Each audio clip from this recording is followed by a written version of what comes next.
Welcome, welcome, welcome to the inaugural episode of the revamped and renovated Technical Timeout. Still has that new show smell in here, but I've got one question for you and one question only. Are you ready to get down like a clown like Charlie Brown and turn your frown upside down? Because it's time to break forth the rhythm in the rhyme. It's time to put the kids to bed and wake up the neighbors. And it is time for the UEL to shine. So what do you say we get down to that UEL beatdown?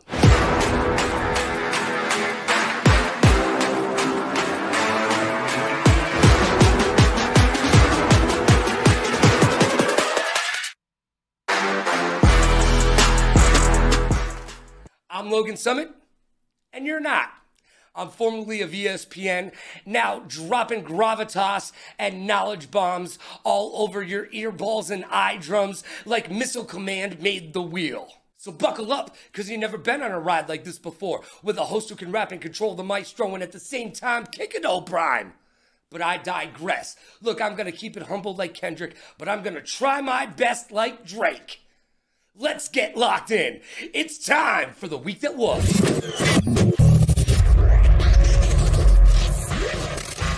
Life moves pretty fast, and if you don't stop and look around, you could miss it. If you've ever needed an excuse to visit Saudi Arabia, this was your weekend. The Esports Awards were held on Saturday in Riyadh, Saudi Arabia, in conjunction with the Esports World Cup.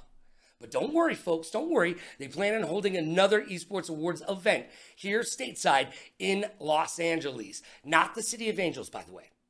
Just wanted you to know. They never hold these things in Cleveland or Milwaukee. I wonder why. As I previously mentioned, the Esports World Cup closing ceremonies were on Sunday in Saudi Arabia. Champions were crowned. Shout out to FaZe Atlanta.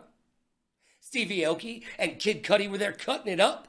On the ones and twos, the wheels of steel, all that nonsense. I'm sure somebody got a freaking cake in the face. P. Diddy wasn't able to attend. Go figure. And last but not least, Jules LeBron, no relation to James, has dropped the ball. Wait a second, you don't know who Jules is?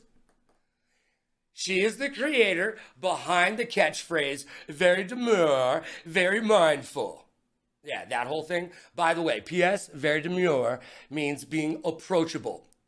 Yeah, you had to Google it. I know you did. Don't lie. Don't lie. But you would think, well, she is on her way to fame. She's going to be a millionaire, billionaire, trillionaire, right? Remember I said she dropped the ball? Well, she didn't trademark the phrase, and now someone has beat her to the punch. Look, even The Rock has trademarked the phrases smackdown and jabroni. Jules, what were you thinking? It doesn't matter what you were thinking. But I certainly hope you learned something. Kids, remember, trademark your catchphrases. And now it's time for the champ of the chump.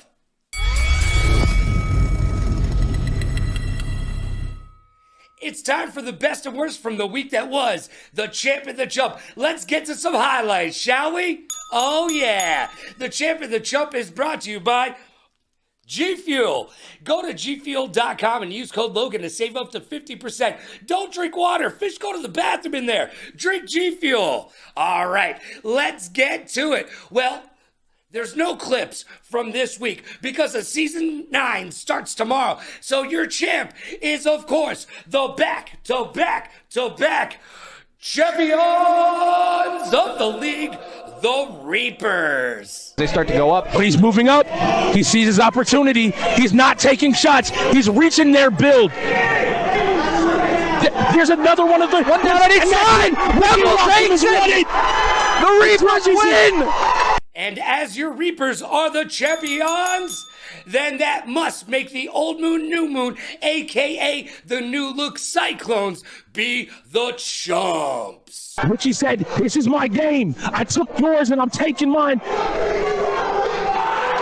he is. Oh! Young goat. That's right, Ricky Rock'em Sock'em, a.k.a. Pebbles. Oh, Ricky, you're so fine. You're so fine. You blow my mind. Hey, Ricky, what? Hey, Ricky, what? Getting it done for the Reapers, bringing it home. And the Reapers, will they be able to four-peat? I don't know. But I'll tell you right now, I'm taking out a trademark on the word four-peat. And that's the champ and the chump. The best and worst from the week that was. Now let's get to issues. Maybe we should talk about this in private. It's time for issues. Brought to you by Newer. Visit newer.com and use code Logan to save 20% off of all your creator needs and wants. Oh yeah, man. It's pro gear at amateur pricing. I'm using it in this very studio right now. So do yourself a favor. If you're a content creator, get over to newer.com and use code Logan. All right, issues is where we will discuss news, rumors, trades, and maybe even do a little bit of that trash talking. Today, there's not too much to talk about because season number 9 will start tomorrow. The race for $1 million begins mañana. But some things have happened, so let's dive in, shall we? The UEL has gone international. Oh yeah, baby. They've moved into their new digs and have a brand new arena in Virginia. Oh yeah, it's getting powered up this week. But they also announced brand new hubs in cities like Detroit, LA, Dallas, Raleigh, and then even dropped the big bomb that we've now opened up a hub in Nigeria, Africa. That's right, we are truly international. Can't stop, won't stop. The UEL is growing like a weed in concrete. You'll love to see it. Well, there's only one trade we want to talk about from the offseason. It's the only trade that anyone in the UEL is talking about. The new look, new moon, aka the Cyclones, and the very brand spanking new Blaze. All right, so here's the deal. Have you seen this trade? It's a little crazy. It's a head scratcher. Let's just put it this way. The Cyclones needed players, okay, after they released their entire roster. But they got panicked at the disco and made a ruh-roh mistake. Because from where I'm standing, this was a rash decision from everyone except the Blaze. The Cyclones received silver, but gave up everything but the kitchen sink. Look, silver's an ace at fighting games, but has proven to be a liability everywhere else on the wheel. So to get silver, 50 Cal gave Hollywood their first pick season 11, their second pick season 10, and even a fourth pick season 11 as well. So, they're good with fighters this season, sure. All right, I get that. But there's no foresight in this transaction. We have no idea where we will be in season 10, let alone season 11. That's a long ways away. We could be playing UEL on the moon. Gonna need some fresh Yeezys for that. I'm just saying, this isn't the NFL where the teams in the league are set in their ways. We know where they're going. No. This league has grown exponentially from season 8 to season 9, and here we are at a $1 million prize pool. So 2 seasons away to give up a first-round draft pick? Come on. I will be there at season 11 at the draft. And I will go over to 50 Cal with a wireless microphone in my hand, and I will poke that microphone in his face. And I will say, big day today, 50. Any regrets? And I'm pretty sure there's going to be more regrets than Britney Spears' followers on Instagram. I'm just saying. That trade was bad. Let's move on. Look, there's a rumor floating around the front office that the off-air tension between once teammates and ex-besties, the Cat in Hollywood, is coming to a head. And the league feels like they might have to step in. They're going to get involved one way or the other. And the UEL is looking to have the 2 former teammates go into arbitration with the likes of Dr. Phil. Well, maybe the Philmeister can get these 2 to discuss their feelings and hug it out. but I doubt it. Another issue that I have, the Old Moon turned Cyclones have yet to give the viewers and the league an explanation of why Chicken Tech was made to be baby in the corner and to sit alone like Tory Lanez at prom night at the finals. They were literally picked up just in free agency just to beat the Reapers. That's what they were there for. But they sat on the bench like a troubled child. And we have no explanation for why. Neither Chicken Tech has told us, the team hasn't told us, and the league has asked but haven't gotten the answers. I believe that we deserve answers. At this point, we just don't know. So you know what? Knowing's half the battle, and I'm going to need a little bit of info, please. Need the info. At the end of the day, Chicken Tech for season 10 got in his 87 Stingray and said, I'm on my way. And he landed with Click as their top 1-tier player. So to recap, New Moon, aka the Cyclones, sat a tier 1 player in the finals and lost. Inquiring minds want to know, we deserve an explanation. And now it's time for 5 questions. It's time for the personality portion of the program, and boy, do I love alliteration. It's time for 5 questions. And in the inaugural episode of 5 Questions, we've got a man who is legend, and I hope you're not lactose intolerant because this involves dairy in the UEL. He's also, well, let's call him a god at sports games. And he's not too shabby at racing. And you know what? Come to find out, and you will too, he started in Rainbow Six Siege. My friend, your friend, the current GM, and the numero uno of the LAX gods, it's AJ. Yo, what's good? How you doing? I am fantastic. How are you, sir? I'm doing pretty well. All right, are you ready to play 5 questions? I am. I'm so ready. All right, let's get into it. Numero uno. Why did you get into the UEL? It was a Titus actually reached out to a to a college that we were all at, and I got the email from the college, and I looked at it, and me and a couple of my friends were like, "Yo, let's do it," you know, like kind of as a joke, to be honest. Hold on. Were you trolling the UEL to start? No, I was not. Okay. Not really. I didn't know what I was walking into, is what it was. Okay. That's what it was.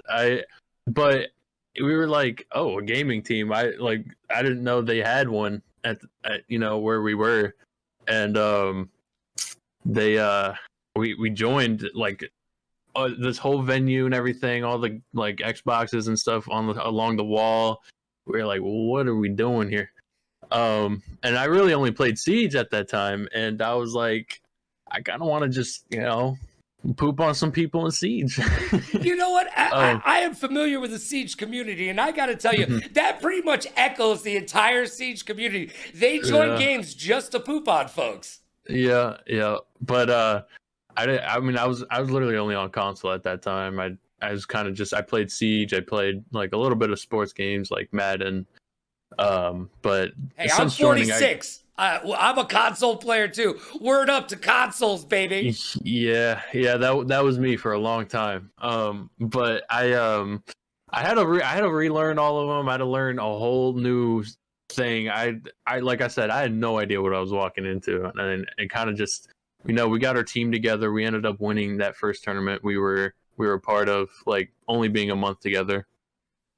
And congratulations getting it done. It kind of only skyrocketed from there. So now you're a true end gamer. Before, you didn't even know what that meant. You're like, hold on, yeah. There was a movie. I think Harrison Ford was in it. What are we talking about here? Question number 2. It's time for you to teach me something. I need you to teach me how to Dougie. All right? Not literally. I can't dance. I give it a 42. I can't either. I was scared. Yo, I could see your leg twitching, and it wasn't in a good way. You weren't getting stanky leg down there. No. No, I'm nervous, man. Don't put on your tap shoes quite yet, my friend. All right, I need you to teach me something about the UEL. As a neophyte commentator coming on in and being part of this community, what do I need to know? I would get okay. I'll say that there's gonna be a lot of people that you see talk in Discord, talk wherever, even like in a post game interview, whatever it may be. They will say things that they think very highly of themselves of. So they'll say like they're very good at certain things, but they never live up to it. Not I wouldn't say never, but a lot of times these people do not live up to what they say they're good at. We've all done it though. I'll tell you, I've done it. Everybody's done it. They say they're amazing at something. They end up not being something. You watch, you'll watch like a stream, you'll commentate, whatever. And all that steam kind of just dies out that they blew up for themselves. It fizzles out. So you're telling me that there's a little bit of false advertising here in the gaming universe in the UEL? Yeah. It's they, like I said, it's a lot of times that happens with new people that come in, like they'll say like, oh, I'm, this and that. Hold on. I think I know what you mean. Like, I'm Logan Summit and I'm the greatest commentator in esports history. Yeah, and then we realize you're off. No, I'm just kidding. But yeah, it's like that'll happen a lot. And like, if you're commentating something, you like all you know about them, you haven't seen them play, and all you've heard, just be prepared that you might not see the best gameplay from them. All right, that you expect. All right, I'll keep my eyes open. Question number 3: I drop you on an island. Fortunately for you, there's a console on this island. What's the one game you want to play for the rest of your life? Doesn't have to be on the wheel. It can be any game, but you only can play one for the rest of your life. What is it? It'd have to be Minecraft. All right. How old are you? At least you didn't say Roblox. Yeah, I'm 22. So yeah, Minecraft. Okay, so Minecraft. I like endless creativity. I don't have the greatest creativity, but you can do like whatever in that game. And like that game's gonna last forever. I think that would probably be the game that I choose. All right, see, I'm 46, so Minecraft came out when I was like in my 20s or whatever. I miss Minecraft. I can actually say, well, I don't want to say it, but yeah, I might not have ever played Minecraft. I might not have ever You're missing out. Not once turned on Minecraft. I cannot lie. You're missing out. I don't know what I'm missing out on. What it's like? Okay, well, I mean, you can build anything. You can explore forever and ever and ever. There's a lot of monsters and stuff you can kill. You can do basically anything that you can create in your mind. You can put into a reality in the game of Minecraft. And you know what? That does make it want to live on forever. So I totally get that answer. Minecraft, if you can think it, you can put it into play in Minecraft in some way, right? If I'm on that island, I can recreate the island. Oh, maybe you could make a bigger island. The only problem is that you can't get any water from Minecraft. Yeah. So you might die on that island, but it's gonna be a good 2 weeks of gaming, bro. Yeah, the 2-week Minecraft phase. Yep. Number 4, I need you to take out the mirror. Let's take out the mirror. This is gonna be one of the hardest questions anybody's gonna ask you all day long. Look in that mirror, give yourself a nice hard look in the face, and tell me what's one thing that you can improve on. In life or like in the league? You know what? Give me both. Okay. I say in life, laziness. That's definitely something like more. I need to be more determined to do things. Don't be lethargic, kids. Yeah, I definitely need to work on that. But I started off today. I made my bed for this this blanket here, but I made my bed a little bit. Look at you, you're a grown man today and everything. Props to you. Yeah.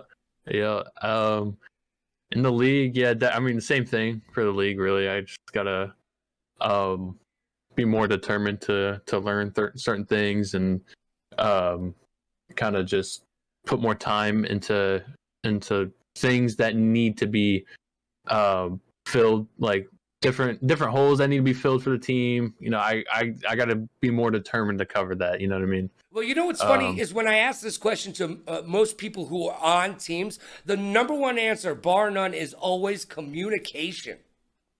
Yeah, that's also something I need to work on as well. I came from a really good team that was really good at communication, and I feel like I did pretty good there, and I learned a lot from them. And now it's my time. I really gotta take what I learned, take whatever from them, and implement it, and be like the main communication person. Well, yeah, whatever it is. It's AJ's time to shine, and you're the GM. Yeah, so the communicative aspect of your job, not just as a player, as the tier 1, but because you got to be a leader in that aspect as well. Yeah, but you are the leader on the team, whether you like it or not, in a bunch of ways. So it's up to you to set those guidelines and let the rest of the team know, hey, this is how we play. Yep. It's definitely going to be a learning curve. It's going to be some obstacles to go through, but it's going to be fun. It's all part of the process. It is part of the process of going from a gamer to a pro, and from a pro to an end gamer, because there is a difference between a pro gamer and an end gamer. And if you know, now you know. All right. Yeah. Question number 5. This is where we get serious. This is going to get serious, man. I need you to serious face. Drake or Kendrick? Listen. I see this that. vinyl right here? I see some vinyl over there. Is that Kendrick Lamar?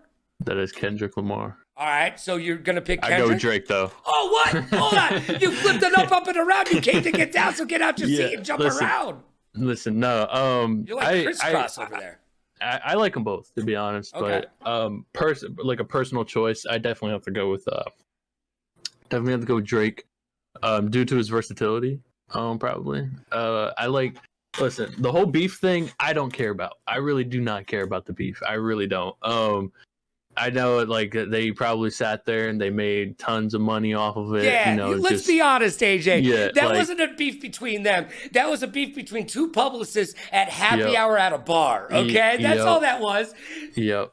It got them a lot of money, so I don't think they care about the beef either. But like personal preference, I definitely have to go with Drake. If I go on my Spotify, I don't have many playlists. I go off like albums and stuff, whatever I'm feeling for the day. A lot of them are Drake ones that are downloaded. He ran the 2010s. We can talk. He's in the GOAT conversation, to be honest. But let me step back for a second. That's a strong statement, my friend. But that's for a different day. Yeah. But Kendrick is also very good. He has some really good songs. Drake, you said he's more versatile, right? He can sing, he can dance, he can act. He's Canadian. Yeah. You saw him in Degrassi. That's top class acting right there. But yeah, he can sing and rap as well. Like he's very versatile, and he's very good at both of those things. And hopefully the UEL world will be yours, and the X Gods world as well this season number 9 coming up tomorrow. $1 million on the line, AJ. Woo! Are you excited for season 9? Oh yeah, I'm pretty excited. All right. Well, it's gonna be fun. It's gonna be fun. I had fun. I hope you had fun. And hey, you at home, pat yourself on the back for being there, because I know you had a good time. AJ, thanks for being the first guest on 5 Questions. Great luck this season, and I'll be looking out for you this week. You play this week. You got a game. And guess what? Guess what? I may have taken you in my predictions. Let's go. I'm just saying, I may have. It's a smart choice. You know what? I am SMRT. Now it's time for the blame game.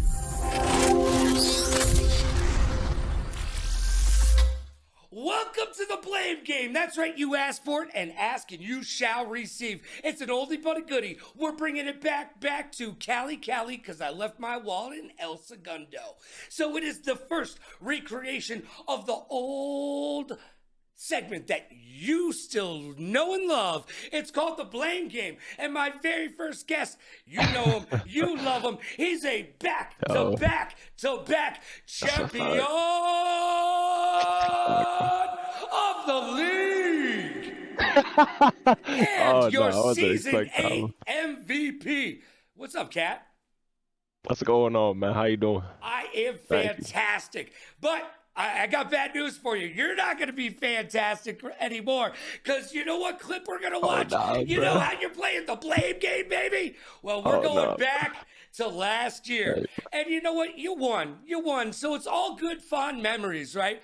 But guess what? There was a hard-fought battle to be lost by the Reapers. Old Moon, New Moon, a.k.a. the Cyclones, were able to get WAP on you, and I'm talking about weapons and positioning in Apex. And let's take a look at that right now. I do not like that. I do not like climbing out the bubble when you have the push into the building. Yep. Push the team. Really Push brave the shots team. here. They're the team. Okay. As it stands right now, Reapers are on the R301. Jury on a devotion. Push that. Push that. Yes. Yes. Yeah. Oh, did not finish. I gotta ask you, does that bring up a bunch of regret, bad memories, or just good feelings? No, at the end of the day that you won that bad boy. Knowing that we won is good feelings. How we lost, I would be pissed that we lost Apex, bro. I was expecting all season to win that. Especially it was X-Ray and Pip-Boy and Jury. I mean, we had our best 3 in, and they had 2 of their worst in. You're So, supposed to be able to take the shooter from them, right? You're supposed At the to moment, take it. I was pissed. At the time, I was super pissed. All I right. know Hollywood was pissed too. Well, it So, comes I mean, down to who gladly we is to blame. Who do you blame on that? Look, you can't pick yourself. You can't take the easy bruh, way out. Nah, it's you not can't me. take the easy way out. Pick yourself. It's not me. I blame all 3 of them bozos, all right? Number 1. Because Ricky is sitting there saying the whole season he's the best on our team at Apex. Rez is saying he's the best on our team. Hollywood saying he's the best on our team at Apex. And in the league, matter of fact, he said he's the best at it. So I blame all 3 of them. But Hollywood, at least, he was trying to IGL, but I don't know what the hell happened that game. He said everybody inside the building. Next thing you know, we lost the game, bro. Oh, So man. It's I got him. so you're blaming all 3 of them, but you're man. saying, you know what? At the end of the day, ex-teammate, ex-friend, Hey, man. now GM of the Blaze. Hey, man. Yo, Nah. it's Hollywood. In It's all big 3 lights. of them, man. All right, It's all 3 of them, All but 3 of them are to blame. Well, Hollywood be screaming at me, so I gotta scream at him, man. So All right, well, good luck this season. Let's see if you can get to win number 4. Thank you for joining me. Oh, yeah. It We're is coming for the it, bro. number 1, your tier We're coming 1 for it, player baby. from the Reapers, baby. It's the Cat. sir. And now it's time for my hot take. It's time for Hot Take. Hot Take is brought to you by Newhouse. Visit newhouse.com and use code LoganRadioRocks to save money on all of your home and office furniture needs. All right, each week here on Technical Timeout, I'm going to give you my hot take. As if it wasn't enough, you've been listening to my opinion all show long. Well, let's get into it. And just to prove to you that this is just a stream of consciousness, I'm not reading this. I'm going to put on my shades.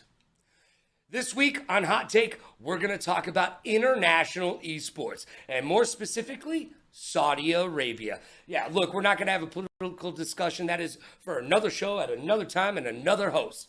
But let's talk about it, okay? Saudi Arabia recently bought their own CDL team. Used to be the Paris Legion, then became the Vegas Legion, and now they are the Vegas Falcons. What did they do to that team? They gutted it, yeah.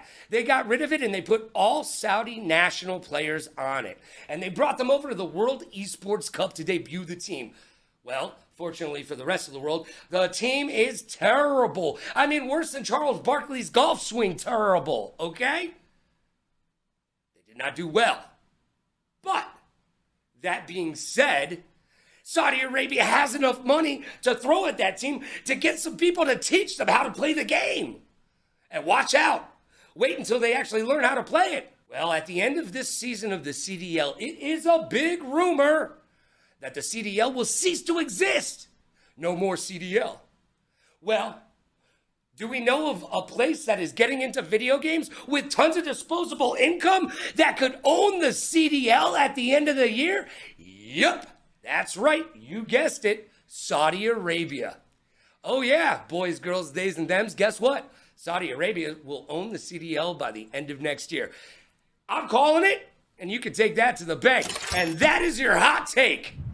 And just like that, wham, bam, thank you, man. It's over so quick, kind of like on prom night. That is technical timeout for you. I hope you enjoyed the new show. Can't wait to see you next Wednesday at 6 p.m. Pacific. That's 9 p.m. Eastern. And get excited. Wait for it. Tomorrow it all goes down. The UEL Ultimate Endgamers League Season 9 begins. We're playing for $1 million. Who will be victorious and who will be using their tears to salt their fiery Cheetos while they ask their mamas, where did it all go wrong? Well, we'll find out starting tomorrow. I'll be with you all season long with Technical Timeout on Wednesdays, and then with you with the broadcast Thursday, Friday, Saturday, Sunday. Oh, you're excited. I'm excited. Like Bob Costa said, feel these nipples. It's gonna get turned up to 11. Yo, be good to yourself and be kind to others. Pay it forward, play it forward. Rock like a party star, party like a rock star. Smile strong, laugh loud. Last but not least, please like, follow, and subscribe so you'll know what I will be up to. I'd like to thank Titus, I'd like to thank Click, and I'd like to thank Polo. Couldn't be done without you. And yeah, you know what? You at home, pat yourself on the back. You did good work today. We'll see you tomorrow for the beginning of Season 9. This was Technical Timeout with yours truly, Logan Summit.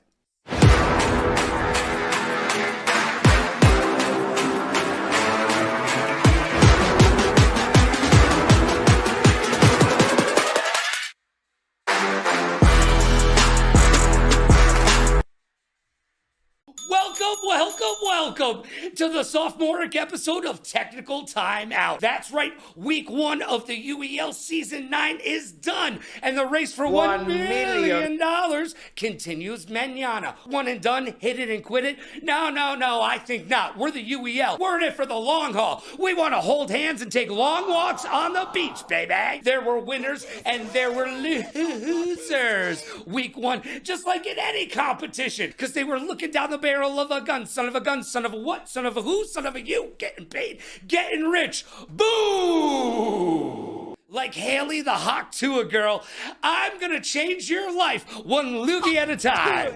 But I digress, because I've got one question for you and one question only. Are you ready? Because it's time to get down like a clown like Charlie Brown and turn that frown upside down. And it is time for the UEL to shine. So let's get down to that UEL beatdown.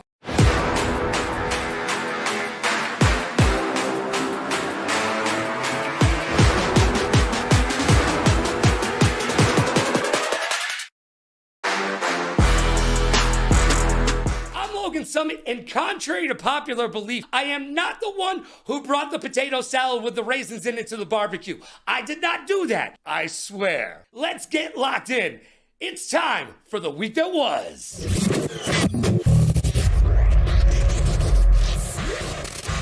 And now it's time for the week that was. Life moves pretty fast. If you don't stop and look around, you could miss it. The ESL has banned SnapTap from Pro Tour events. Both Razer and Wooding have released keyboards with a SnapTap feature. Sounds dirty, doesn't it? Yeah, a little bit. SnapTap essentially grants the user cheat-like abilities when counter-strafing in FPS games like CSGO and Valorant. So, UEL players, get out there and grab your SnapTap keyboard before the Kenny powers that be here at the UEL ban it. Hey, close that Amazon app. You cheater. I was just joking. Caught you. As we mentioned in the last episode, the Esports World Cup threw down recently, but so did the Valorant World Championships. Don't you want to know who took the esports cake and was crowned the prom queen by the viewers? I thought you would. Let's break down some numbers. While the EWC toted 19 games played, only 4 of those games had a peak viewership over 500,000, while 14 of those games only maxed out at 100K. Boo-hoo-hoo. While the New Kids on the Block, no relation, had a peak viewership of over 1.4 million viewers. And that's the Valorant Championships for you. Ooh, getting it done. Somebody was bigger. And finally, Boeing, the airline you're most likely to send your in-laws on over Thanksgiving, was in the news once again. Yep, as if it wasn't bad enough, you paid tons of money to get stuck in space for an extra month longer than expected. This Airbnb from hell has a strange banging sound coming from the Starliner. Nothing like loud, scary noises coming from your floating space coffin while you're waiting for your pee to recycle into water so you can make your spot of afternoon tea. And now it's time for the Champ and Chump. And now it's time for the best and the worst from the week that was, the Champ and the Chump. That's right, give me some of those highlights. The Champ and the Chump is brought to you by G Fuel. Don't drink water. Fish basically use it as their public bathroom. Drink G Fuel. Go to gfuel.com right now and use code Logan. Save yourself tons and tons of cash. The champ this week is none other than Nexus from the X-Gods, beating out the fighting game GOAT Chris G, and then going on to finish off Kenna to secure the first win of the first game of their very first match of Season 9. That set a tone that said something like, "You can't come in here until you do the truffle shuffle, Shoguns." I heard it off. Oh, he just said it's done. He's swinging. He's looking for it. Oh, parried again. He's going to say, another He's parry. out of stamina. He's out of stamina. He's going to do it. He's going to do it. Oh, the Shogun have fallen. And that just proves to you, on any given day, you could die by the blade. And now it's time for the Chump. Sad face. The Chump goes to the Ghost. Boo. That's right. The Ghosts allowed rookie sensation from the Reapers, Midnight, to sweep them in a Street Fighter 6 bonanza. That was just sweet. A Midnight with a rookie sweep! With a rookie sweep! With a rookie sweep! The Ghosts were ghastly in their first outing, allowing the rookie to take them for a walk and then hand them a broom and tell them, "Clean up after yourself, why don't you?" However, that made up for Midnight shutting his game off in the middle of the match during Need for Speed. That was very chumpy, young man. And that was the Champ and the Chump. Now it's time to discuss our feelings. We've got issues. Maybe we should talk about this in private.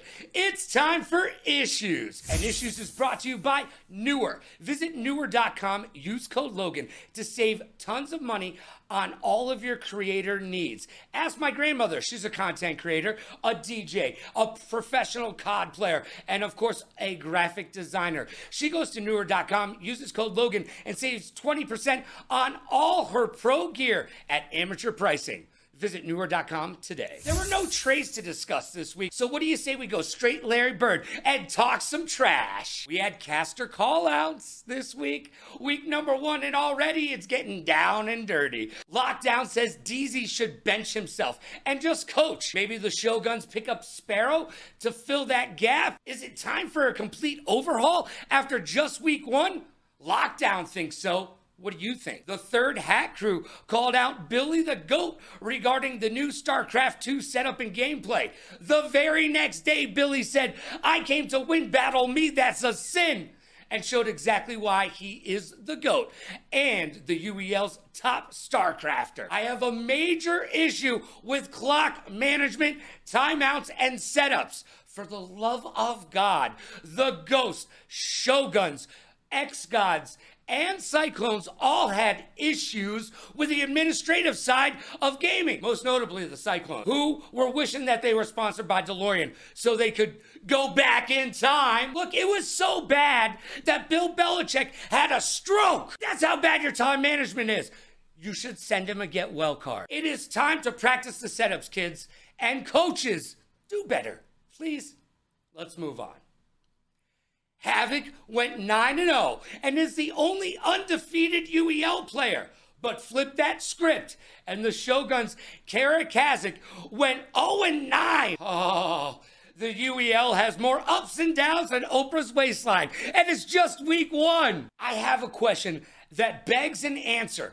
Are the Reapers taking a cue from their fearless leader, the Cat? As it's well known around the league, the Cat and Hollywood are having issues. But in the Cat's absence, Ricky Rock'em Sock'em Robot took to the mic to do a little trash talking with Hollywood right in the room. Yeah, run it back. You're gonna like that. 0 F's given by Ricky.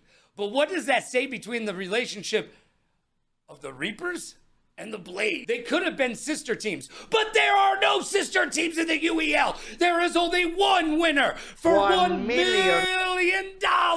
No friends, just frenemies and enemies. The Reapers are looking to take that 4-peat though, and they looked darn good without the Cat, without Hollywood, and they handed out a Beetlejuice beat down to the Ghost. Cutters, Cordy, Ricky, Midnight, all showed up and showed out. I don't know, but I'll tell you this. I am about to trademark the word 4-peat. Mark my words. Or buy my words. I don't know how trademarking works. And lastly, I have a question. Did the Cyclones play bad or did the bots not play well? Good question, right? I think it's a little bit of both. But I am darn sure Billy will put his thinking cap on and come up with some strats, whereas the Cyclones need to do a deep dive before they can come up for air. It's going to be a little hard-fought battle for you if you keep your clock management and wasting timeouts and losing games by forfeiting. You can do better. Cyclones do better. Now it's time to see if I go 4-0. Let's get out the Magic 8 Ball. It's time for predictions. And now it's time to get on our Magic 8 Ball and make some predictions. First off this week, Thursday night, we've got the LAX Gods. They're 1-0, going against the brand spanking new. Take your shoes off before you enter, because don't you want to get dirt on the carpet? Blaze. Oh, the LAX Gods looked very good the other day. AJ showing up, Havoc was there, and even the young gun, Sin, contributed to the party. Whereas even though the Blaze have one of the top 2 players in the entire league, Hollywood behind the wheel, they've got their work cut out for them. They're not proven. I want to see if they've got the chemistry to make it work. Until then, I'm taking the X-Gods, and so should you. Next up, we've got the back-to-back-to-back champions of the league, and they're 1-0 in Season 9, going up against the 0-0 Wolves. Well, the Wolves, look, I know you guys like to travel in a pack, but it's going to take an entire army to take out the Reapers. They have proven that without Cat, without Hollywood, it ain't no thing but a chicken wing. We got Ricky, we got Cordy, we got Midnight. We're good. The Reapers are going for numero 4, and this is just going to be another win, another notch on the post, if you will. Reapers are taking this one. And on Saturday night, we've got the Ravens versus the Bots. The Ravens are 0-0 unproven, whereas the Bots are 1-0. However, they didn't look stellar out of the gates. Well, the Ravens have Exile, and will he bring some of that nasty Easter game juju to the Ravens? I certainly hope not. And so does Edgar Allan Poe, because he's written some sad, sad stories. Will this season be a happy one or another sad one? Well, the Bots are in their way, and if I know anything about the GOAT, he is not going to let the Bots sit on their laurels. No, he's going to put the brain to work. I can hear the hamster wheel turning. The Bots are going to take this. They'll make the adjustments that they need to, and they'll come out on top, because Billy the Goat said so. And my match of the week, the Sunday matchup, sees the 0-0 unproven Click versus the 1-0 Bandits. Well, hopefully we won't have a hangover from Chicken Tech from the finals, where he was made to be a wolf pack of one. Hopefully they've gotten over that whole fiasco, and they're ready to get back to their winning ways. Now the Bandits, they won. They're 1-0. But they played the Paladins. And the Paladins, they were in a different place on a different playground playing a different game the other day. So the Bandits, I don't know. They showed that they can get a win, but not against a very good team. Whereas I think the Click's got this. So I'm taking the Click. And those are my predictions. Let's find out. Hey, Magic 8 Ball, how'd I do this week? You may rely on it. I don't know what that means. Better than no. Look, I've got questions, and hopefully you've got answers. It's time for 5 questions. And on this edition of Technical Timeout, I am graced and blessed to be in the presence of one of the GOATs of the UEL. I'm going to go, without a doubt, top 3, but we'll discuss that in just a little bit. I've got the GM, the owner, and the tier 1 player of the Blaze. It's Hollywood, baby. Hello. Thank you for the opportunity to be on the show with the GOAT commentator that we have in the league, Logan Summit.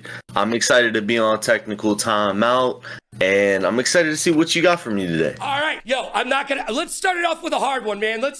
We got to turn the mirror on you. Look, you have had a lot of professional ups from where I'm standing, but I need you to tell us all about your biggest professional disappointment. Is this regarding UEL or UEL? Okay, yeah. I'd probably say, we were never perfect. We were never a perfect team like Karma was in the past seasons, or Eclipse, or New Moon. All 3 of those were the same team. So we were never as perfect as them, so we would lose a game or 2 in the regular season, which was pretty disappointing, but we'd always come back and win in the finals. All right, but so I would say you want to be the Dolphins, baby. You want to go undefeated season, right? 100%. Yeah, like I was very disappointed my first game ever coming into season 5, and we actually versed Karma, aka Eclipse, aka New Moon, my first game. And coming into that game, I knew that we were better than them, but I knew that we couldn't prove it yet until we had more practice as a team. So I was very disappointed when we lost. Well, the great John Wooden said, perfect practice makes perfect. So hopefully the Blaze can be that perfect season for you. Let's move on. Question number 2. All right, I met her just the other day. Her real name's Haley, and I feel like you follow her on social media. Do you follow the Hawk Tour girl? I don't know if I follow her, but I see a lot of posts of her. I might follow her on TikTok, but I'm not sure about Instagram and stuff. All right. Well, she's just trying to make the world a better place, one loogie at a time. Very, very, very nice girl from a very small town in Tennessee. She's getting her 15 minutes, and she's trying to do the best with it. All right. Number 3. This one's going to hit you hard where it counts, okay? Can you really win the UEL championship this season in the inaugural season with the Blaze? Can you do it? I think as long as we put in the work that we have been putting in, as long as we consistently get better every week, I think we can. I think I have some of the best rookies in the whole draft, and we have the perfect organization of team where we have a fighting game player, a sports game player, and everybody plays the team games. So I think with how our roster is rounded out, I think as long as we continue to get better, I think we can beat them. Anybody. That's right. Napkin for MVP, right? I heard that come out of your mouth on Inside the Wheel. And hey, also said on Inside the Wheel, I'm looking for you to be the MVP, because if you can get the Blaze to the playoffs or beyond, I say you have ran up that hill full steam, baby, and you've done your job as a GM, an owner, a coach, and a tier 1, because it's all in your hands as far as I can see it. You're in control of this ship, and I can't wait to see how Season 9 goes for you. Moving right along. Now we're going to get into an interesting conversation. This is different because it definitely changes from generation to generation. I got to ask, is it LeBron or Michael Jordan? MJ or LeBron, baby? Hey, I'm going LeBron. I like MJ a lot. I think he's the GOAT, but he's the GOAT before the GOAT came in. As soon as when LeBron came in, and the longevity and all the records he has broken, I don't care how long he's been in the league, longer than Jordan. I don't care about the finals records. He is the best NBA player ever. Oh my gosh. All right, LeBron. Look, I'm an MJ guy, but that's because I am old. I am so old. Look, I have to just for men this more than you'd like to admit to. And the last question of 5 questions, the 5th question. Let's get real for a second, brother. Titus gives me a UEL team. And by the way, that team would be called the Summits. That's fire, actually. Yeah, that's I like fire, that. right? And I've got my draft picks, and I can either take the Cat or I can take Hollywood. Who's my GOAT, baby? Who's my GOAT? Hey, you better pick me because I'm going to be there longer than he will be.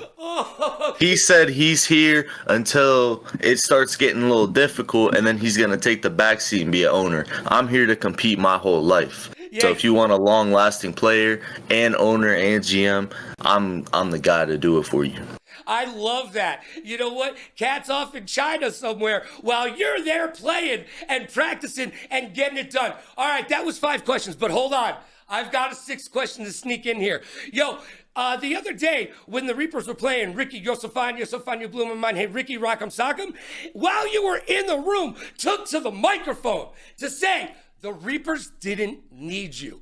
Do you have any words for Ricky Rock'em Sock'em and the Reapers this season? I didn't even hear that. So it must have been probably when they took him for that interview. It was. Yeah. I mean, they didn't need me that game, apparently. I mean, I know the Ghosts are bad, but I didn't know they were that bad. But I think when it comes down to crunch time, if my team continues to improve, when they have to verse the Click, when the bots or Ravens make it into the finals, if it's not us, you're going to need somebody to help carry you in half the game, so... Ooh, and you know what? Hollywood has been doing his back exercises. He's been doing lat pull downs, and he's ready to carry the Blaze on to victory. Hollywood, thank you for being here, and I wish you nothing but the best of luck in Season 9 and your race for $1 million. And now it's time for the Blame Game. It's time for the segment you asked for, and ask and you shall receive. It's time to play the Blame Game. And this week's guest is your friend and mine. He's from the Shotguns, as Hollywood would have you say, but you know him as the Florida Shoguns, baby. It's my main man, DZ. What's going on, sir? How you doing, Logan? I am absolutely fantastic, but I wake up like that. Now, are you ready to play the Blame Game? Hey, I'm trying to see who I'm gonna blame today. Let's go. Well, you know the rules, but you don't know what we're going to see. And man, I got to tell you, I might be a neophyte in this league, but there is a meta on certain games, and you got to pick to play, and you got to play within that meta. And I'll tell you, there is a meta on Wreckfest, and the Shoguns went against it. Let's check out that clip. X Gods, are you going the other way? Oh, He's going Car around. Cosmic's about to be done already. One's gone. All right, Zick, why are we picking cars? All right, on this map of all maps, why are we picking cars? Oh my gosh! Yo, DZ, you must have been having a mental breakdown and a heart attack. I almost had a stroke. Do I smell burnt grass or toast? What's happening? Dude, who the heck picked 2 cars during Wreckfest? Cars versus buses. Buses win every time. Dude, you smell burnt rubber, not burnt grass. I love it. I love it. Now, looking at that clip, looking at your team, I need to know, you can't blame yourself, but who from the Shoguns is to blame? You know what? I blame the game. Uh-oh. It's the blame game. I'm blaming the game. They say don't hate the player, hate the game. So I'm hating the game. Okay. So we try to have one car, right? Yeah. One racer, just in case, you know, we need somebody to just get the points. But my player, Car Cosmic, he chose a bus, and in the game, he was a car. What's up with that? Yeah. Wreckfest, come on. Let me know. I don't know. I think you're going to have to talk to Pixar about that. It sounds like they know what's going on. I'm just saying. Look, I blame Black Diamond. I blame Black Diamond. No, I can't do that. Black Diamond has been in the league long enough where he should have spoke up and said, yo, bro, cars? Really, cars? Like, you know what? I don't think he was paying attention. I think he was more focused on the next game and, like, the strategy of the lineup coming up and not on the game at hand, you know? Because Wreckfest is weird 50-50 game. Anybody can win that. Yo, any given Sunday, anyone can win at Wreckfest, right? Exactly. All right. You know what? I'll take it. Great answer. I know. Great answer. Yo, you pat yourself on the back. You did good work. But I've got Thank another you. question for you, man. Okay. One of the casters called you out. Lockdown said that you need to bench yourself and become a full-time coach. Do you have any response to Lockdown's statement? Everybody knows how comedic that is, because Titus beat Lockdown actually to make him become a coach / commentator. Yo, Titus put Lockdown into lock with a beatdown, and now he's regulated to talking about games instead of playing them? Exactly. Ooh, that's Lockdown. something where I don't speak on that because that would never happen to me. Somebody who doesn't play games can't just come in here and just beat me. But it happened to Lockdown, so he should talk about that. Hey, I said it last Not week. about me. I said it last week, and I'm going to say it again. There is a difference between a pro gamer and an end gamer. And if Exactly. you know, now you know. And now it's time for my hot take. And now it's time for my hot take. As if it wasn't bad enough, you've had to listen to my opinion all show long. I got one more for you. And Hot Take is brought to you by Newhouse. Visit newhouse.com today. Use code LoganRadioRocks. You'll save tons of money on couches, love seats, office chairs. Don't buy gaming chairs. They suck. Trust me, your butt will thank you. Go to newhouse.com right now and get that furniture that you've always wanted. Use code LoganRadioRocks. Each week on Hot Take, I'm going to give you my opinion on something that's bothering me. And to prove to you that it's just a stream of consciousness, I'm going to throw on my shade. Now, originally, I wanted to talk to you about this girl who called me old the other day, but that will have to wait for another week. She might not be wrong, but we will get into that. Because this week, I am upset that the tier 1s did not show up. Well, some of you did, but some of you did not. LA, Chris G, and Spicy, where were you? All together, they got 8 wins, whereas Jury, AJ, and Billy all averaged about 8 wins each. Those are the tier 1s getting it done. The other tier 1s just didn't show up. But good news, it's week 1. You still have room to improve. And I know, Chris G, I know you have forgotten more about fighting games than I will ever know about all of video games combined. But you're not a tier 1. Well, not this week. And tier 1s must be confident and competent on all 33 games on the wheel. It's not enough to just be good at your game. That's not enough. How do you expect to be the leader of your team if you don't put the time in on Lumina Rush? Put the time in. And by the way, just so you know, tier 1s, you're expected to win your games. And that goes for the rest of the tiers. You're getting paid to play. Guess what? You're expected to win your games. It's that simple. So tier 1s, it's time to do your due diligence. Sit down. Get familiar with all 33 games on the wheel and become a leader, because that's why you hold the bag. And that's my hot take. And just like that, it's over. Time flies when you're having fun. You've been listening to me talk trash all show long. Now it's your turn. Tell me what you think in the chat. Am I crazy? Am I dead on right? Or am I just plain wrong? I want to hear from you. And remember, the race for $1 million continues mañana. And all week long, Thursday through Sunday, I will be there with you, making a special cameo on the broadcast stage. Ooh, yeah, get excited. We're going to turn it up to 11. So be there all week long. Thursday, Friday, Saturday, Sunday, we got you covered. We've got your hot video game action all weekend long. So buckle up. It's going to be a bumpy ride. So be good to yourself and be kind to others. Pay it forward, play it forward. Rock like a party star, party like a rock star. Smile strong, laugh loud, and last but not least, please like, follow, and subscribe. This has been episode 2 of Technical Timeout on the Ultimate Endgamers League channel. I'm Logan Summit. We'll see you next time.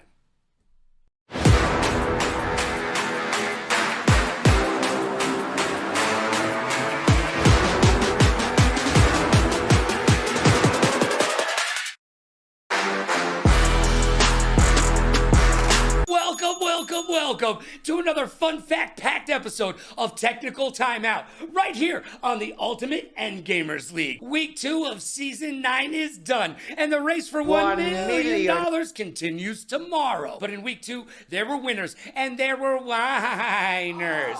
Because right now in the UEL, we've got more blowouts than an 80s high school dance and Bennifer combined. Halo, call me. But that's okay, because here at the UEL, we like to get down like la-di-da-di. We likes to party. We don't cause trouble. We don't bother nobody. We're just some players who won the game. And when we rock up on the game, we rock the game, right?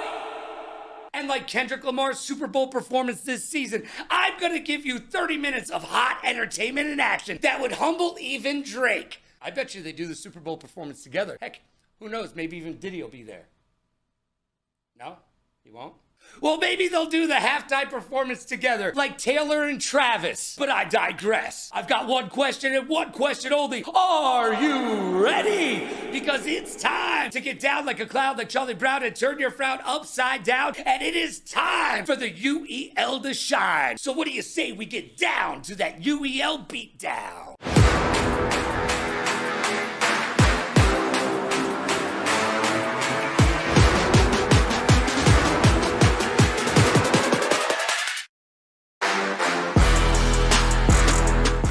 Ready to turn it up to 11? Oh, good, because that's how high it goes. I'm Logan Summit, and look, I eat pizza with a knife and a fork. Don't hate me because I'm beautiful. Let's get locked in. It's time for the week that was.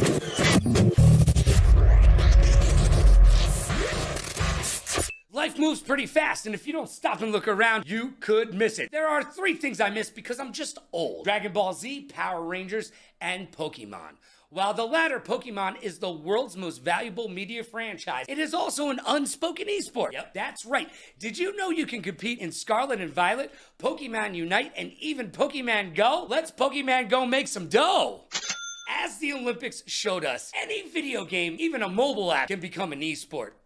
Imagine winning the gold medal in Pokemon. Now imagine having to explain that to your in-laws over Thanksgiving dinner. Nah, I'm good. But guess who's back? Once again. Maybe this time, don't tell a friend. That's right, Dr. Disrespect is back, and he's turned heel. He recently took to social media to give a 0 F's given video with no apologies that would make Kurt Cobain cringe. He tried to give an explanation for something where there is just no explanation. Doc, it's just you and I talking, okay? Just us, okay? Anytime you say out loud, the Twitch trust and safety team members stated that my messages to the minor did not constitute sexting and no graphic pictures were sent to receive. Just stop talking. For the love of quiet before you end up having to go door to door in your neighborhood, and you will not be selling Girl Scout cookies, Doc. But let's move on. And finally, Rachel Gunn, aka Ray Gunn, the Olympic breakdancer who went viral for breaking breakdancing. Yeah, you know who I'm talking about. Recently issued an apology to the breaking community. Hey, Rachel, what about us? We were the ones forced to watch it. She went 18-0 in 3 rounds, never gaining even a point. Performance included moves like the kangaroo hop and her signature move, the Tyrannosaurus Rex, which is part of the Jurassic portion of her program. It's notably distinctive from the whole Jeff Goldblum chaos theory vibe that it gives out. She did announce, however, she will be starring in the sequel Breakin' 2 Electric Boogaloo, Breakin' 3 Down the Boogaloo, because they call a toilet a...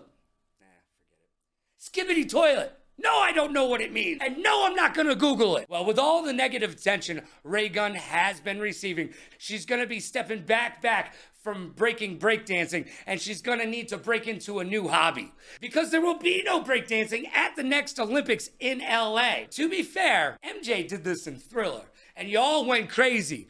I swear, if Crocodile Dundee did it, that would be a viral TikTok dance and we'd all be doing it. But instead, we get Ray Gunn, Australian for broken. And now it's time for the champ of the chump. And now it's time for the best and the worst from the week that was. Give me those highlights. It's time for the champ and the chump. The champ and the chump is brought to you by G Fuel. All the phase kids are doing it. You should too. Go to gfuel.com, use code Logan to save yourself tons of cash. And this week's champ is none other than the Click's Tier 7 Jekyll, who showed up and showed out during their 18-8 win versus the Banditos, who could have used some stinking badges against Jekyll as he led their team with his 11-3 record during the match, and this sweet reverse sweep in Valorant. With Jekyll picking up 2 to put his team in a commanding position. It's Jekyll. Jekyll has to swing him. He doesn't know the positioning. It's going to be a teleport in. Is he going to land the shot? He's unable to land a shot. Let's go! Jekyll finally And taps his head. That is Jekyll. I need you to understand. As someone that has played with Jekyll, Jekyll has been in that moment before. And now it's time for the chump. Oh, sad face. This week's chump is Boar. Yes, you, Boar. He got stuck behind a box in Final Stand Ragnarok. And this was more tragic than LeBron James' hairline. Hi, I'm Boar. I'm stuck in a box. I'm in behind a box. I can't get out. I can't help my team. I'm in a box. That's insane. He's actually stuck behind this box. He's not going to be able to contribute to his team anymore if he can't get out of this position. He may have tried to, look at him laughing. He may have tried to jump down from that little ledge that we see up above. Whew, that was tragic. And now, let's talk in private. I've got some issues. And Issues is brought to you by Newer. Are you a content creator? I knew you were. Visit newer.com, use code Logan to save an additional 20% off all your pro gear at amateur pricing. That's right, an additional 20% off. Visit newer.com, use code Logan. You'll thank me in the morning. And let's get down and dirty like Jake Paul and Mike Tyson talking trash before their fight. We've got some call-outs. Dictator Chicken said that they would go Bong Cloud on Saturday Trust. Don't know what that means. However, if going Bong Cloud is 4-6, you can keep the cloud. Lucci said Havoc is mid at Lumina Rush, and Havoc and crew are 1-1 with 1 forfeit so far this season. I think it's a little bit better than mid. Do you agree or disagree? Let me know in the comment. Nexus and Cutters have called the Bubbles the most improved player here in the UEL. And as Shakira will tell you, her hips and numbers don't lie. The Bubbles is currently 4-5 and 5-5 this season in their first 2 games. And that screams mediocrity to me. There's still room for some improvement. And that is an understatement. My fellow caster, Strix, said Hollywood needs to come out of his comfort zone and be a better voice and in-game leader. That's the truth, Ruth. And I think Hollywood would agree with you. Look, Hollywood's got his work cut out for him this season, trying to bring the Blaze to the top of the hill, or the summit, if you will. But we'll be watching. If anybody can do it, Hollywood can. The Punisher got punished by Quarty and the Reapers after calling out Fortnite. Don't call out games you're gonna lose. Hey, AJ, you're right. The Reapers were in special form this week.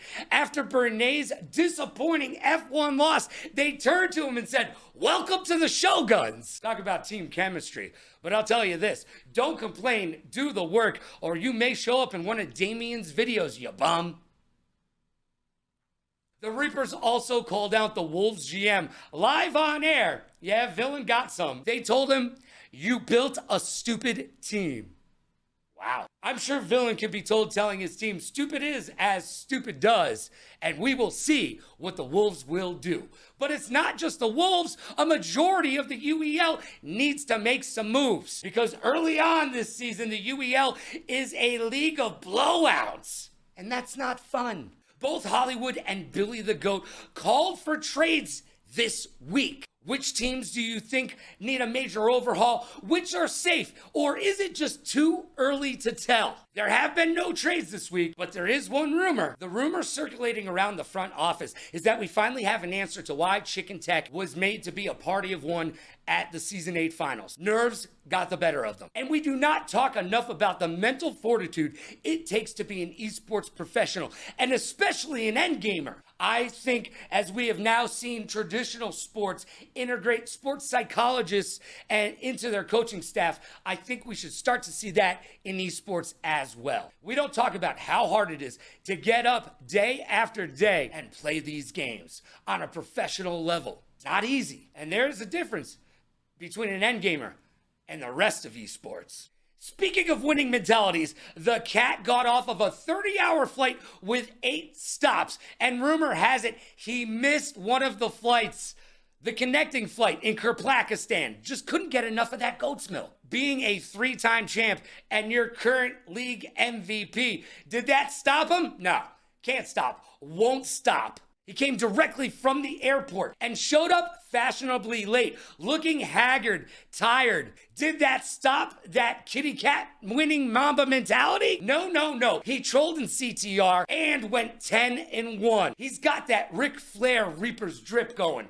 And I love where the Reapers' heads are at. They're having fun and they're getting wins. Also, there is one downside to the Reapers' success. I don't know if you caught Cordy versus Cutters in basketball, but that was worse than my 8-year-old cousin's church league games, okay? I'd say this game was sponsored by Airball. Terrible. Hey, Lockdown, what is this? Don't do that. You're stressing out production, and if I did that at ESPN, they'd fire me. And if you're saying this isn't ESPN, well, there's a problem there too. I'm just saying, Polo's pulling out his hair. And finally, my co-casters say it, and now I am gonna say it. Button check, button check, button check. I don't care if you need to or not. It gives you 30 seconds to get locked in. So use a button check every single time. Look, I don't get paid by the hour, and I'm literally asking you to add 30 seconds. It's not for me, it is for you. The Wolves were outfoxed by the Reapers in Checkmate Showdown. And they lost like 2 fighters because neither of them bothered to just say button check. 2 simple words. Button check. 2 vowels. Very simple is all I'm saying. And it gives you 30 seconds to do what you need to do. Sit down. I think we would have learned from the Paladins in week 1.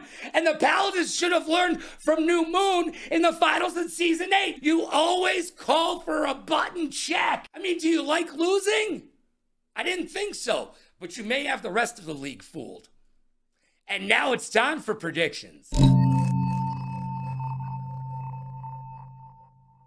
It's time to break out the old Magic 8-Ball and make some predictions. On Thursday night, we see 2 0-1 teams struggling out of the gates and trying to get their first win. They will be hungry like the wolf.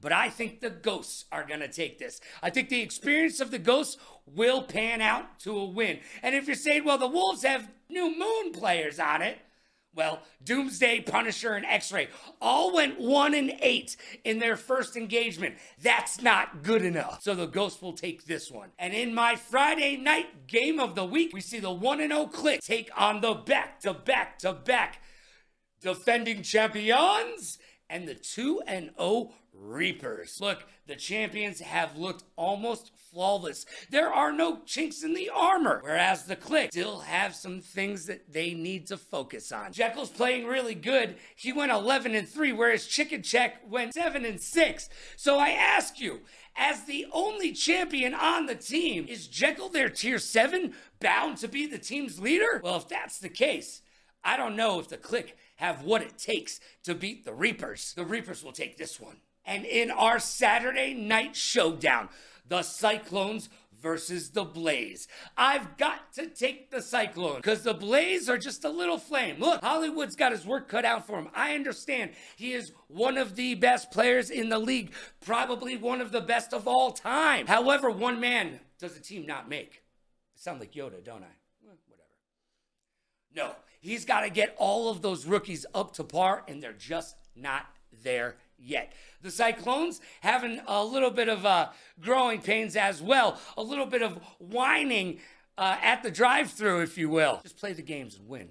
And I think they're going to win this Saturday night. Cyclones got this. And in our Sunday matchup, we've got the Florida Shoguns versus the Ravens. I see you, Ravens. I see you. Yeah, that one, you know, I'm 7-1, that one, that's the Ravens. That little one right there, I wouldn't worry about it, but that's the Ravens. And I will not doubt you again, especially not against the Florida Shoguns, who have been playing like Tariq Hill before a Dolphins game, handcuffed. The Ravens got this all the way because the Florida Shoguns just don't know what they're doing yet. Heck, they had a player last week that went 0-9. Don't do that again, ever. And that's my predictions. Let's check in with the Magic 8-Ball and see how I did. My reply is no. Each week, this thing gets nastier and nastier. What did I do to you? Welcome to 5 Questions. I've got questions and hopefully you've got answers. Today's guest has been in the UEL for so long, they call him the GOAT. He is the guy who gets the trap to work in the board game Mousetrap every single time, no fail. His name is Billy the GOAT. Hey, what's up? Good to see everybody. All right, I am glad that you are here. I'm sure you have a little bit of trepidation when I reach out to you and I say, hey man, I want you to be on my show. But you climbed the summit, you're at the top of the peak, and now it's time for your first question. All right, you asked in chat, you said in chat, you called it out in chat. The league needs to make some trades. Who is the number one player that you would be willing to trade for?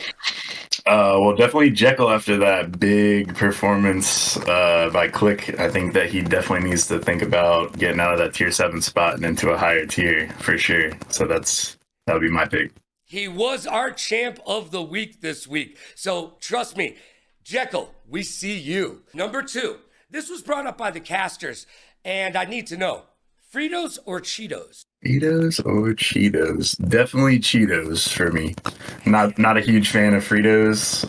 Definitely like the Cheetos. Doesn't matter if they're crunchy or puffs, either one I would prefer over Fritos. Everybody always picks Cheetos. Fritos well, then get no love. It's not really a debate then, right? It's just Cheetos are better.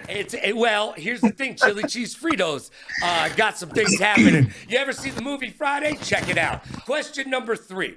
La Bamba is your brother. Mm-hmm. Is there some nepotism with him being tier 2 and you're filling tier 1? Or is he just that darn good? No, I think that he's really good. He's gotten a lot better this season. He quit his job that he had before, and he's taking it really serious. So I think everybody kind of saw that he definitely can be a tier 1. He was offered it by some teams this season, but it was not an ideal situation of it. He was also offered tier 2s and 3s, but by pretty much every other team that didn't offer him tier 1. And I don't know, he just wanted to really grow with us and likes how the tier system is. You know, we're very unique in that. And I think it's really getting everybody to practice and grind and, get a lot better. So I think this is the best, overall the team has been since season 1 for me. It would be a really weird Thanksgiving if he ended up in free agency and went to a different team. I will tell you that right now. And speaking of food, again, the casters got hungry this week, and they brought this up. I need to know, Hungry Man or ramen? Ramen. Ramen? I love ramen. Yep, I used to have ramen all the time back in the college days, so it's a go-to for sure. Even in high school, yeah, it's definitely a go-to. Have you ever put vodka in your ramen? Don't do it, kids. Don't do it. Nope. It's called college, and you try everything once, but don't do that. All right, you've made it through 4 questions. Here's question number 5. Look. I'm ready. You missed a Go match. ask. I know it was a family thing. I know it was a birthday, but a little birdie told me you really have never missed any matches before. I need to know, are you about to go to that front office and call it a day? Are you going to retire from gaming? No, that birdie that told you that is definitely wrong. I hope it wasn't Jerry, because he just lost all his credibility. There's generally been about 1 game that I've missed each season, and the team, I think we've lost all of them except for 1 for all the past seasons. So, I mean, things just come up, right? I run my own business outside of UEL, and now I have a daughter as well, and it was just happened to be her first birthday party that we had, family coming in and everything, so I just couldn't make it to the game. But I don't really see us losing any other games for the rest of the season. So I mean, we almost beat the Ravens without me being there. If I was there, it was a big sweep, in my opinion. So I think we just win that straight up. Do you win the championship this year, Billy, or is it next year? No, I definitely think this year. This year? Yeah, I think the team's really good. We got Ceviche coming back in. If you don't know who it is, then you gotta, look up that lore a little bit. But yeah, he's coming back pretty strong. So I think he's gonna take the league seriously this season. And if he does, having him back in his prime, it's a very scary thing for everyone. Well, all this talk about food has made me hungry. Thank you so much to Billy the GOAT for being here for 5 questions. And now it's time to find out who RPG blamed on your loss this week. It's the blame game, baby. And welcome to the game that you asked for, and ask and you shall receive. Who's to blame? We're gonna find out. My guest today is the first non-player to grace the stage of technical timeout. It is the Bots GM, your friend and mine, RPG. Thank you. Oh, you Happy are. to be here. You're so welcome. Don't say that too quick. I wouldn't want you to misrepresent yourself. You haven't got into the thick of it yet. But let's get to it. This is the blame game, and you're a GM. So let's put you to the test right now. The last game, I was told by Billy the Goat that it was without a doubt a W for you. Well, then I woke up in the morning and Billy said, boo-hoo-hoo, I won't be there. And you know what? It was a big L in the loss column for the Bots.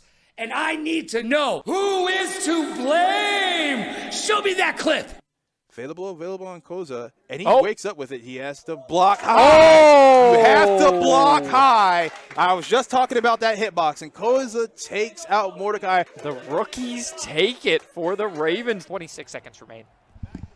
Let's see. Bubbles drops back, rolls left, pushes up the field, stops and throws. Oh, and that's the one they were looking for. Big Red right now. He's just trying to play defensively, putting out a few shots. That left an opening for Herb, and Herb is going to finish off with that one opening that he found. And with that right there, the Bots' chances of winning this game is officially over with. Ouch! Oh, man, I know that hurts. It's got to grab your heartstrings and just pull on them.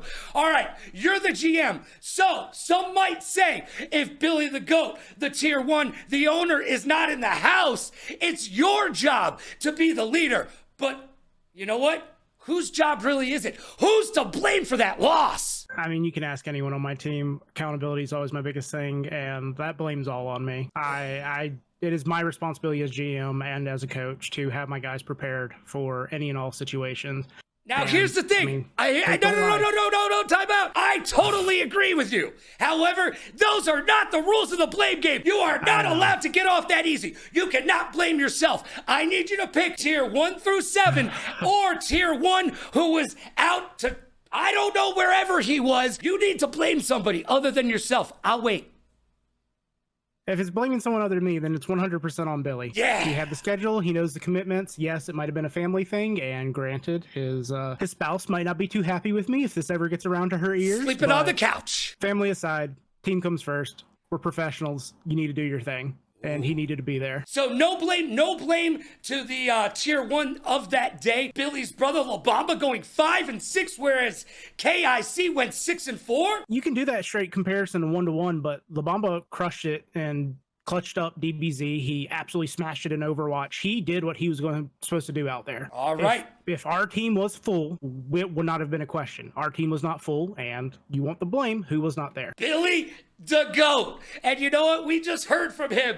And, well, you might need to call him and let him know it's going to be okay. Maybe he might need a shoulder to cry on after that interview. Look, I appreciate you, and I appreciate you putting it on your shoulders. Do those lat pull downs so you can carry your team on to victory. You are the very first non-player to be on Technical Timeout. Congratulations. Everybody give a big round of applause for the GM of the Bots. And now it's time for my hot take. Thanks, RPG. Not a problem. Hot Take is brought to you by Newhouse. Visit newhouse.com and get the furniture your butt has been asking for. Gaming chairs suck. Office chairs, awesome. Couches, love seats. They've got all your furniture needs at newhouse.com. Use code LoganRadioRocks to save a little bit of that do-re-mi-fa-sol-la-ti do. As if it wasn't bad enough, you have to listen to my opinion all show long. Now it's time for my hot take. And hot take is just a stream of consciousness. Whatever is getting me going that week.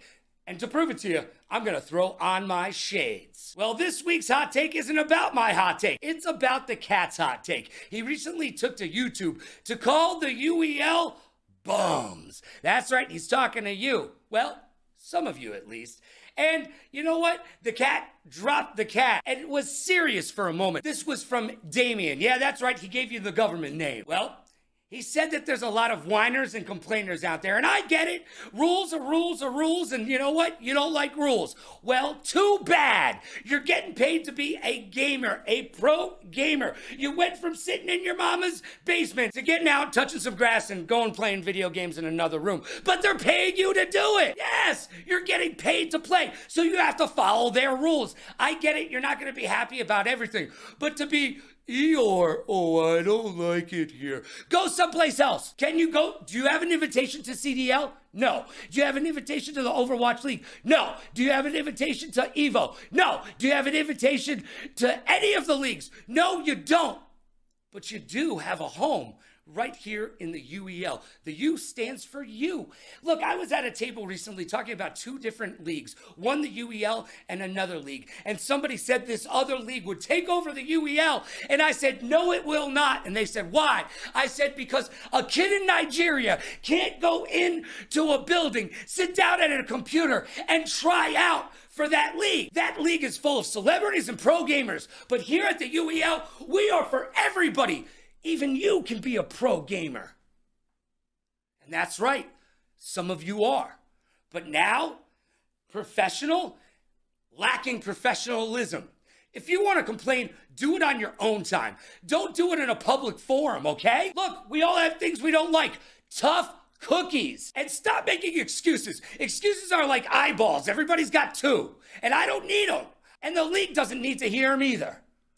All we want is for you to buckle down, get with the wheel, and understand where the UEL is at and become the best gamer you can. Look, I've said it every single week. There is a difference between pro gamers and end gamers. And if you know, now you know. Everything the cat said is dead on. And I give him props for being a leader of the league and being able to share his unfettered opinion with us. That was his hot take. And this one was mine. Sometimes I rhyme slow, sometimes I rhyme quick. And if you can't be good, be quick. Just like that, it's over. All said and done. B1 stealth bomber over the head. You didn't even know we were there. But I thank you for being there right here on another great episode of Technical Timeout on the Ultimate End Gamers League YouTube. And you can check us out each and every single Wednesday right here at 9 p.m. Eastern. That's 6 p.m. Pacific. And don't worry, we're about to get turned up. Oh, it's about to get hype. This Thursday, Friday, Saturday, I will be joining the UEL broadcast. Get excited. Oh boy. They've never been on a ride like this before with a host who can rap and control the maestro and at the same time kick it all prime. But I'm going to turn it up to 11 and bring all the hype. So we will see you Thursday, Friday, Saturday, Sunday for all the hot UEL action. I can hardly wait. Be good to yourself and be kind to others. Pay it forward, play it forward. Rock like a party star, party like a rock star. Smile strong, laugh loud, and last but not least, please like, follow, and subscribe. I couldn't do it without you. We'll see you next time.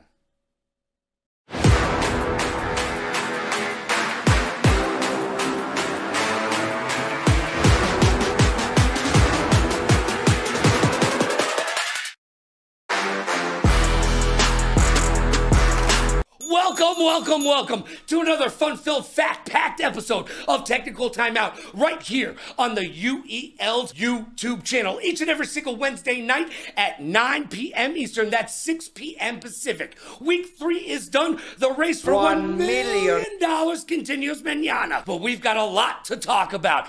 Oh my gosh. I'm going to be name-checking a lot of you tonight. Hey, do you deserve to be in your tier? Are you looking at your contract and wondering, can I get traded? Well, we're going to talk about all that and so much more. So let's get locked in because I've got one question for you and one question only. Are you ready? Because it's time to break forth the rhythm and the rhyme. And it is time to get down like a clown, like Charlie Brown, and turn that frown upside down. And it is time for the UEL to shine. So what do you say we get down to that UEL beatdown?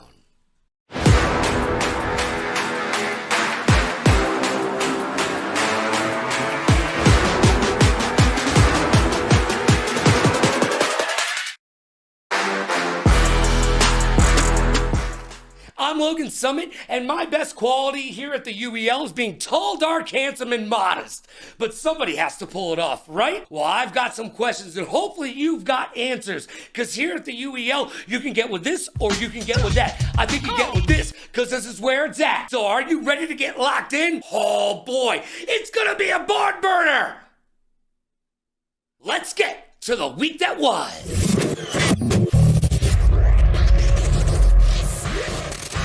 Life moves pretty fast, and if you don't stop and look around, you could miss it. Well, kids, do you like money? I know you do. Guess what? Roblox is in the news again. That's right, Roblox has announced its 6 billionth user. Yeah, it's true. Billion with a B. And guess what? They have been evaluated at over $40 billion. How crazy is that? Especially since 70% of their developers are in-game players that are being paid with in-game funds. Sounds like a child labor law issue to me. Is Roblox the new mafia?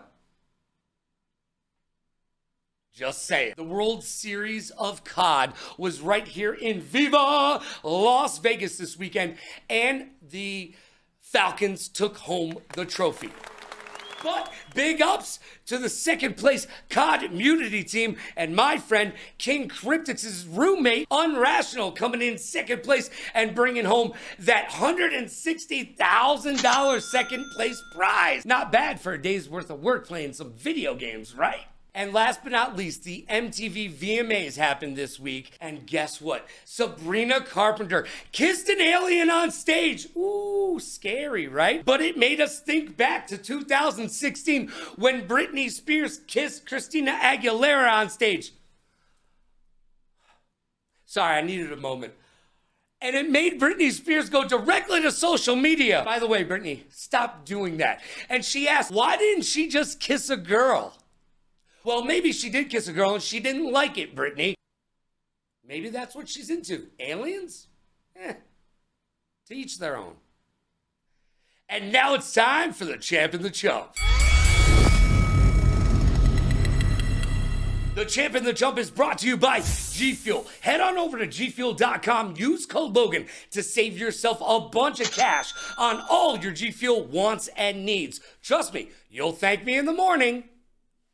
The champ this week has to be Dolo, going absolutely Dolomite on the competition in the finals and laying the smackdown that even The Rock would be proud of. And they gave a completely valid reason for avoiding Overwatch, and this is what they needed. We said that these lineups might need to be too perfect for them to find the wins. Goodness! And the chump. Sad face. Has to go to the kitten, aka the cat. Oh my gosh. He says it was a button check issue that caused him to wreck at the end of the race. At the finish line in F1. I call shenanigans. That's a lie, Cat, and I'm calling you out on it right now. No button check issue. That was a time issue. You were playing with the clock. Bill Belichick would be proud, but you're a liar, liar, pants on fire. Tell me what you think in the comments. It's the one Cat blew through in the first lap to get that penalty. Now burn all the battery. No. Oh my God! Oh. Whoa! And that was the best and the worst from the week that was. The champ and the chump. Now it's time for issues. And now it's time we talk in private because I've got some issues. And Issues is brought to you by Newer. Visit newer.com today and use code Logan to save yourself 20% off of all your creator wants and needs. That's right, newer.com, use code Logan. Save yourself 20% off of all your pro gear at amateur pricing. Week 4 is upon us, and it's time we ask the tough questions. Is the fact that the league is going back into free agency after Season 9 deterring the teams from making trades within Season 9? Are they just trying to make it work? Well, a lot of the teams are saying that's what they're going to do this season. However, for the majority of the league, it ain't working. And it is time for some of these players to be looking at their contracts and looking for those clauses. And I ain't talking about St. Nick. Look, Shoguns, every single player on your roster should be quaking in their proverbial boots right now because none of you are safe. Yeah, Dolo, you look good during the finals, but none of you have a winning record. The Shoguns need a complete overhaul.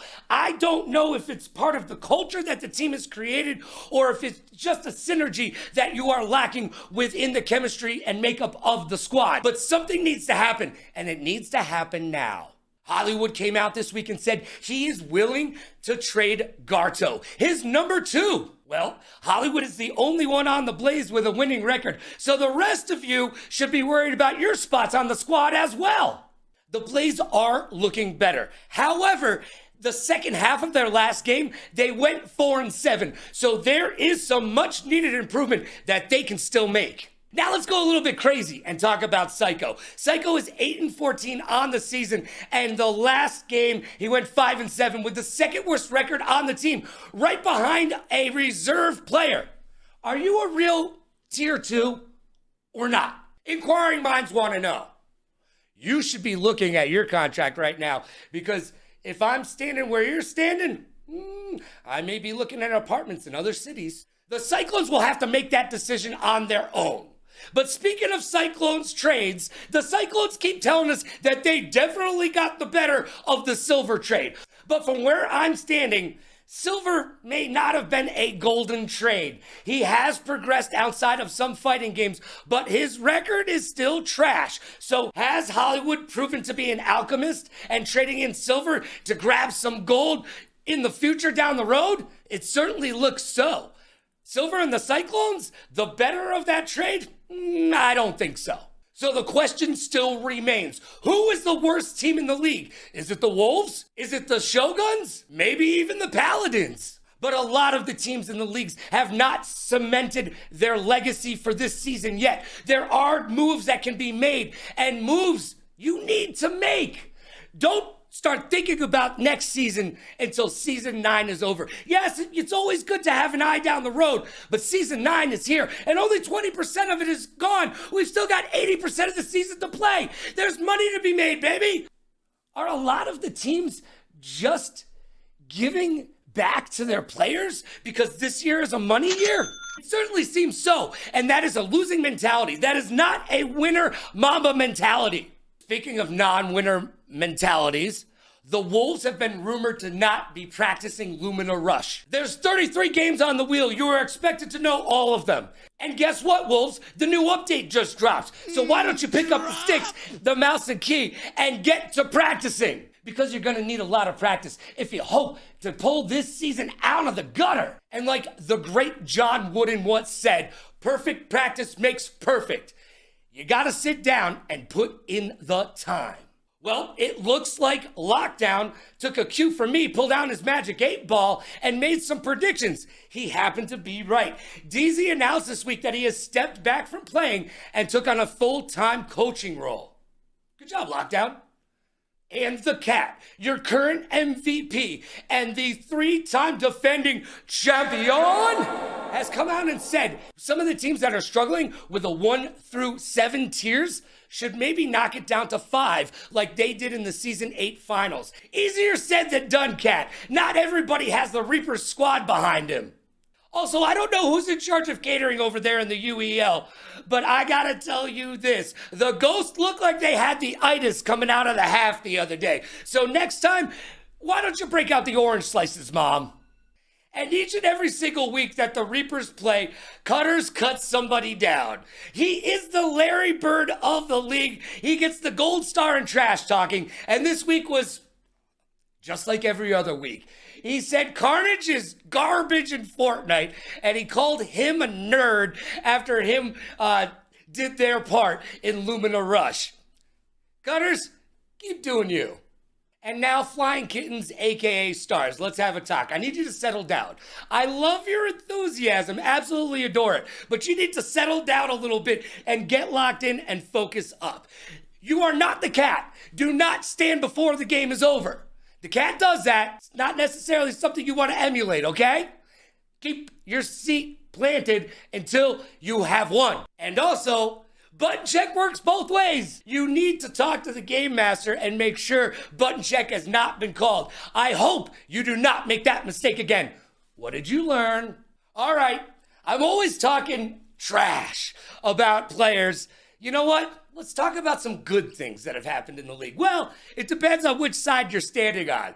But let's talk about some uplifting league information. Hydro was able to take Pip-Boy in Street Fighter 6, even though Pip is a master level player. Way to go, Hydro. Gurren swept at Tekken. That was awesome. If you were there, oh, you could cut the electricity in the air. And Chicken Tech went 1v4 in Rainbow Six Siege to secure a win. It was downright dirty, like Shaquille O'Neal on flip-flops. Yo, Chris G looked really good racing in CTR, and he came in first place, and then he told the crowd, hey, that was my first time playing. Well, hopefully it won't be your last. I love the fact that Chris G is taking to the league and taking it seriously. If you watch any of his streams, he is practicing a lot of the wheel. And he definitely is a force to be reckoned with in Maelstrom now. Bo Seif told me the other day, I am the GOAT at Fortnite. And well, their clutch certainly was goatish. They're doing quite well this season. They're 13-6 on the season. And you know who's right behind them? Not quite a man yet, but Pizza Man is 12-7 on the season. And now it's time to make some predictions. I am currently 10-2 with my predictions. So let's break out the old Magic 8 Ball and see who's getting that win this week. In our Thursday edition of the UEL, we see the 1-1 Bandits going against the 0-2 Cyclones. Look, the Bandits beat the Paladins, but they lost to the Click. And the Cyclones have lost to both the Bots and the Blaze. Bandits, you need to show up and show out and show the rest of the league that you are a team to be contended with. Well, I got you winning this one. Let's see what happens. On the Friday night edition of the UEL, we've got the 1-1 Bots going against the 1-1 Ghosts. Look, the Ghosts have lost to the Reapers, best team in the league and the 3-time defending champions. They also lost to them without Cat, and they beat the Wolves. But here's the question, are the Wolves the worst team in the league? There may be a 3-place tie for that. The Wolves, the Paladins, and the Shoguns all are sitting at the bottom of the barrel. I've got the Bots taking this because the Bots only lost to the Ravens without Billy, but he'll be there this week. And in my match of the week, we see the X-Gods versus the Ravens. Look, the X-Gods are 2-0, and so are the Ravens. But the Ravens haven't exactly showed us all that much quite yet. Wonk, Who and crew are going to need to do some work this week because it's the way I see it. The Reapers and the X-Gods are #1 in this league. And until somebody can show me different, that's the way the ball bounces, G. I got the X-Gods and AJ taking this one to the bank.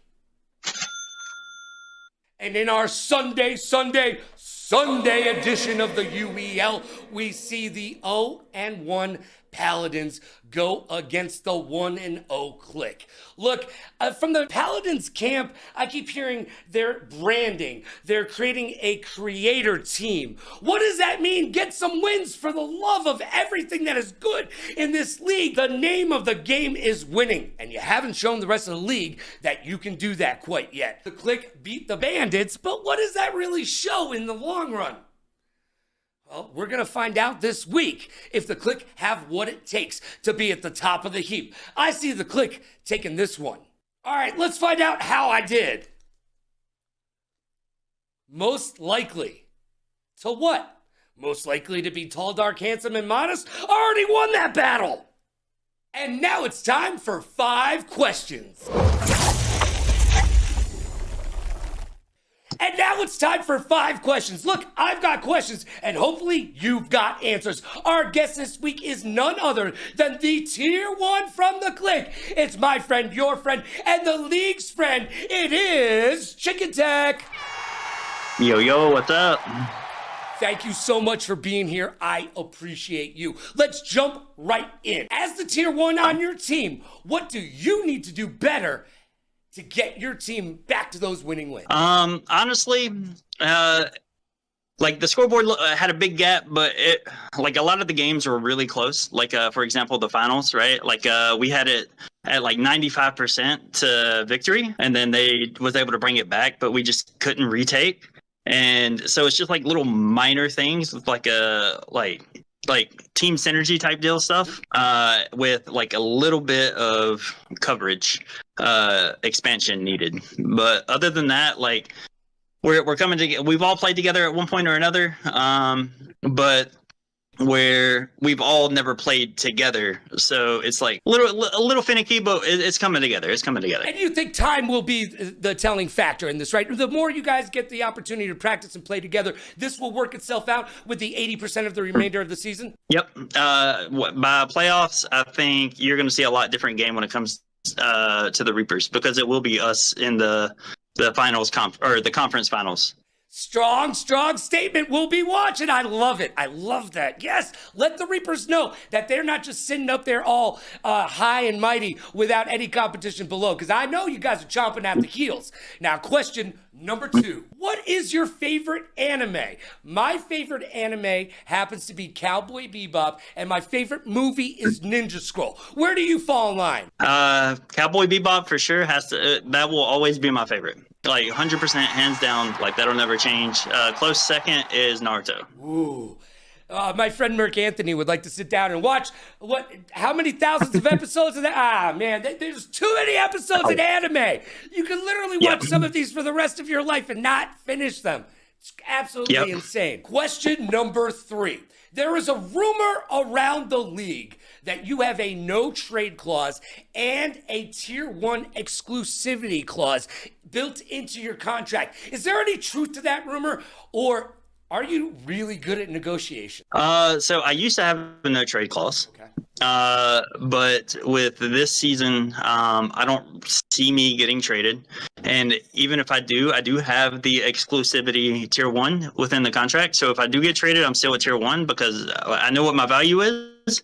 And that's kind of my goal, is to bring everybody else's team everybody else on the team to bring their value up as well. And so everybody, if they want to go somewhere else, if they want to stay together, whatever, everybody's in a better spot all around. It's so very important to know your worth. That's why there's managers and agents, and because it's so very hard to negotiate for yourself. So I commend you on any clauses that you're able to fit into your contract. I may have to give you a call sometime.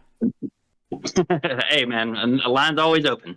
I appreciate that, but I'm like West Coast, baby. I could call you at like 2 a.m. Anyways, we'll save that for another night. All right, here we go. I think the kids would say pause on that. I think so. Anyways, question number 4. Living or dead, you can have dinner with any celebrity. Which one are you breaking bread with? It's definitely got to be Leonardo DiCaprio. He just seems like a really peculiar individual. Leo. Well, I got to tell you, I met him when he was younger. He used to hang out with an actor friend of mine in New York City, Andrew Davoli, who got capped in the middle of the street on The Sopranos season 4. Go check it out. But I got to meet Leo, and I'll have you know, he is just as weird as you hope he is. Yeah, actors and actresses are a little loopy. Imagine having to watch yourself on screen every day. I go bonkers. Now imagine how they feel. Yeah, I'm sorry to a little bit. Not as much as them, but it's coming there. All right. Question number 5. There's a rumor around the league that you did not play in the finals last season because of nerves. Now, I am a huge proponent of the fact that we do not talk enough about the mental game of esports. So, part 2 of this. Was it indeed nerves? And if so, how did you overcome that? Let's try to make this a learning experience for the rest of the league.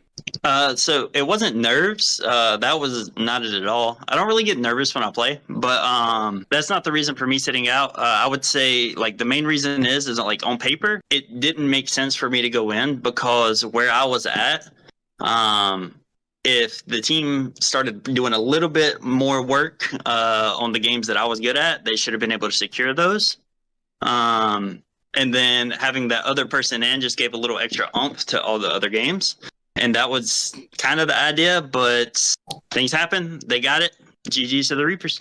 GG's all around. Now, I got a bonus question for you, because I know you want to talk about it, because I jumped into your stream the other day, and you stopped playing, put the controller down, and you're like, Logan, Logan, let me just, before I end up on technical timeout, let me explain something to you. So I'm going to give you your moment to shine. What the heck happened in Lumina Rush? A very bad call is what happened. So apparently at the beginning of the game, Zach, or the game master, had told the Reapers that there's no resetting. But nobody on our team was told that at all, and it's not in the rules at all. It's been fixed now, though. So, like, resetting is still allowed. Okay. But just for our game, it's one of those situations. It sucks. What are you going to do about it? Just hopefully it don't happen again. Yeah, this is one of those where I always ask, what did you learn? Yep. All right. And because of that, I would have had a positive record, by the way, if it wasn't for that. All right. And by the way, I might be mentioning your 1v4 in Rainbow Six Siege a little bit later, but that's for another time, all right? Yo, thank you so much to the tier 1 of the click. Thank you, Chicken Tech. I appreciate you. 100%. I appreciate you having me on, brother. And now it's time to find out who we're going to blame. The blame game, baby!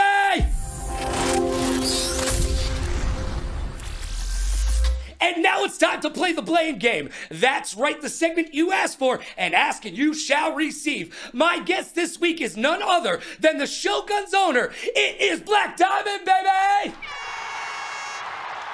What's good, everybody? How we feeling? Welcome to the show. Are you ready to play the blame game? I mean, if I must. I get it. I know if I was sitting in your seat, the hot seat, if you will, I would have trepidations as well. Let's get into it. Look, as the owner of the Shoguns, I have to ask you, it has been a lackluster start to the season. There is a lot of talk around the league about trades here, trades there, or do you just wait for free agency at the end of the season and try to make it work within the season? Hollywood says Kara shouldn't even be playing.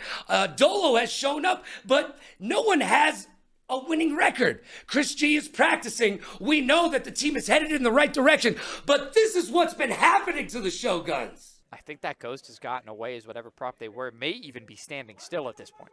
No, there's a call out. And again, is it this car that they're... No. I wonder if that's real or the telekinesis. It must be. We see the pin, and that ends up KIC. And KIC is just putting the pressure on, similar to what happened to him in these other games. He's not giving you room to breathe. This is going to be a lot of plus frames. Good job by Christy waiting it out just to see if there was a follow-up. Nice duck! Is that the punish? It is not. Unfortunately, that'll be the round. KIC a very good set of... All right, I know that makes you want to tear up a little bit and cry, but as the owner, you got to tell me who's to blame for this Shogun start. Right now, I'll just put it on preparation, right? So the team, if you really look at it, is a bunch of new pieces coming together. So I actually don't agree that it's been a lackluster performance, because our first game we went up against half of a championship squad, and the only reason why we lost some of the games was literally because of setups or comms. But you know, you guys don't come here to hear that, more or less. But it's kind of hard for me to place the blame on any one particular thing when I could point to minute things going wrong just from lack of preparation, and then just to show up in week 2 and really give the Ravens a real run for their money. I would just blame it on time. That's it. It's the Shogun's era. It's coming soon. So I really don't care what people around the league say. Yep. That's up to them. I just wait for the results to prove I'm proud of my team. Well, you know what? So, look, we're only 20% into the season. We've got 80% of the season left to go. So, the growing pains that you're having will work themselves out as the team gets to practice, develop chemistry, and get that synergistic collaboration that they need to have to be successful. You think that will just naturally come throughout the season? Absolutely. My team is full of very strong-willed people. Mentally, when I look at it, when I put the team together in the offseason, that was the number one thing I look for, was the mentality. Skill is always going to be there, but what's your actual mentality towards it? And I can say I've got a team full of dogs, even players that haven't played necessarily. So, like I said, the league can say what they want to say. If we got, or I should say, doubters within the league, I don't think everybody's doubting us. But I actually like it this way, because when you come out and put your foot on somebody's neck, it is what it is. Yeah, no one ever sees the underdog coming until they're up there in your face, biting you, Mr. Postman, all day long. But I have to ask you, if you're saying preparation is the main problem, then My other question is coaching have something to do with that? Or is it just sitting down with the team and getting them to the point that they need to be comfortable with each other? No, I don't think it's any of that. I think distance is the problem. We got players that are traveling in. Obviously, Chris G from Vegas. We got 2 players that are traveling 2 hours south of the venue, give or take. So the time to come into the venue and actually prepare was our first game. Once we knocked out those issues, we showed everybody that we can play.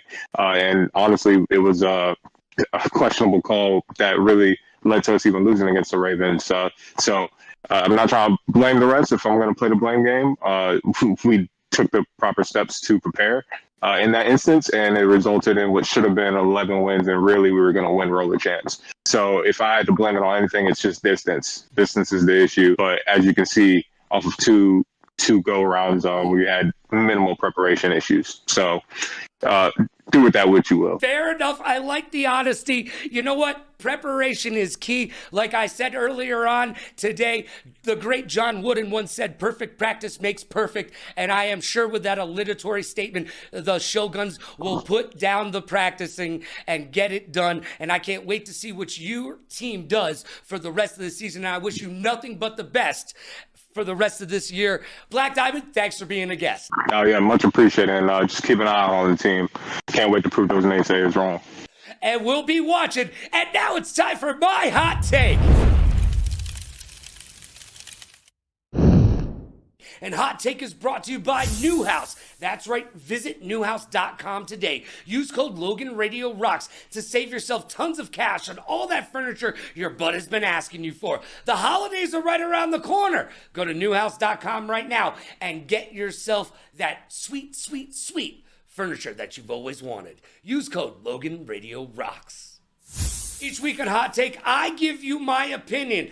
And I know you're thinking, would you be quiet already? Well, I would love for you to tell me to shut up, but the league hasn't done it quite yet. I cannot believe that we're heading into week 4, and I still have to talk about button check, button check, button check, setups, and you know what? A lot of come on already. Week 4, LG Skater Girl, no button check? Come on. Hydro leaving StarCraft open during Overwatch 2? Come on. Blue saying, wait till I start practicing these games? It's week 4. When are you going to start practicing? Please.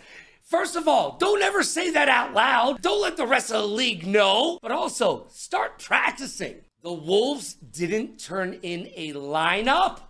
Look, you're arguably the worst team in the league. How do you get off not turning in a lineup? That almost proves that you are absolutely the bottom of the barrel. Bo Seif and Psycho, let's talk. How are you going to pick the same car in Forza? How is that a thing? You're on the same team. Just look and say, hey, what car you got, bro? Oh, okay. And then pick another one. Communication is key. And the Reapers and the Blaze got caught practicing before the game? Come on. What is this, JV? No, we're playing for $1 million. Get your head in the game. Get locked in. Practice is before you come to play. And the Shoguns. Come on. Setups. Practice them. Practice them. Practice your setups. That Tekken debacle was just tragic. I mean, there are no excuses for that. You can do better. We are heading into week 4, playing for $1 million. This is not a joke. This is your living. You do this as a professional gamer in the UEL. Start acting like it. And that's my hot take. Time flies when you're having fun. Hey, Logan, that's me. Come on and get some. Did you get yours today? I certainly hope you did. And thank you for being here. Each and every single Wednesday night, we break down the UEL better than anyone else can. Right here, 9 p.m. Eastern. That's 6 p.m. Pacific on the UEL YouTube channel. I thank you for being here. Remember, the race for $1 million continues tomorrow. We've got 4 days of UEL hot action, and I'll be there with you each and every single step of the way. So make sure you get locked in to all of the hot UEL action. Man, it's been a good time. I hope you had fun. Be good to yourself and be kind to others. Pay it forward, play it forward. Rock like a party star, party like a rock star. Smile strong, laugh loud. Last but not least, please like, follow, and subscribe so you will know when to keep up with me, the UEL, and all the awesomeness that is the Ultimate Endgamers League. I'm Logan Summit, and this has been Technical Timeout.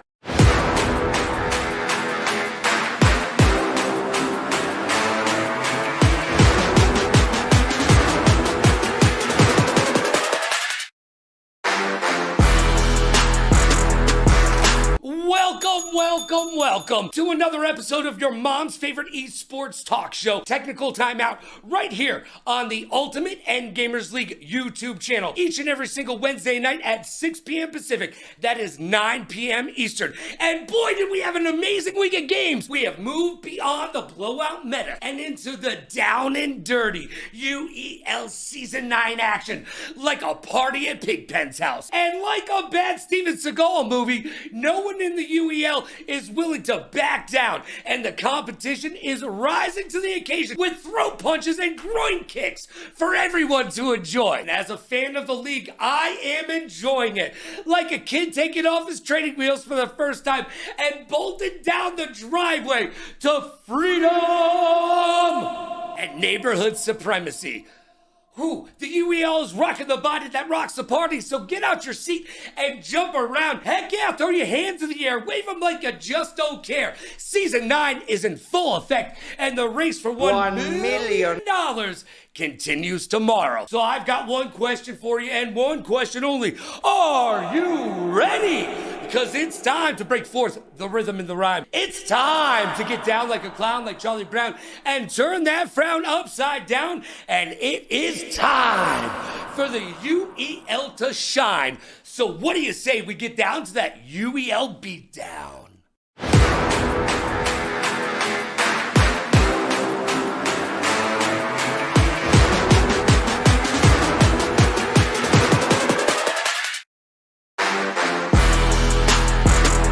Logan Summit, and I believe one bottle of baby oil is sufficient. This week we will discuss the fact that I am 14-2 in my Season 9 picks, not too shabby, and the competition in the UEL has stiffened. No trades, no problem, but someone has been practicing, and it finally feels like we're playing for $1 million. You're locked in, I'm locked in. Let's get locked in and turn this up to 11, because it's time for the week that was.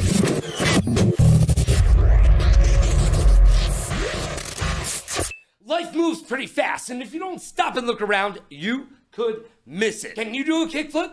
Tony Hawk can, and Activision is about to flip back into one of the best sport games of all existence. Tony Hawk and Activision have announced they are back into continuing one of pop culture's video game zeitgeist.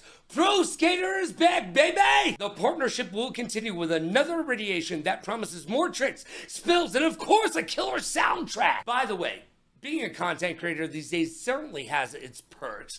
Between hot tooing your way into a podcast supremacy or becoming the next celebrity boxer, you can certainly make your way in the world today. Now you can add video game company co-owner to that list of things you can accomplish. That's right, Amaranth. Yes, Amaranth has been made an owner of Wild Card Gaming. Okay. Let's not forget, she makes an average of $10,000 at night sleeping on stream. So this may be a little bit more work than she's accustomed to. No, Diddy, pause. This week, federal authorities seized over 1,000 bottles of baby oil from Diddy's homes in NYC and Miami. Tell me, these babies made that oil? Isn't that how we got into this problem in the first place? And now it's time for the champ and the chump.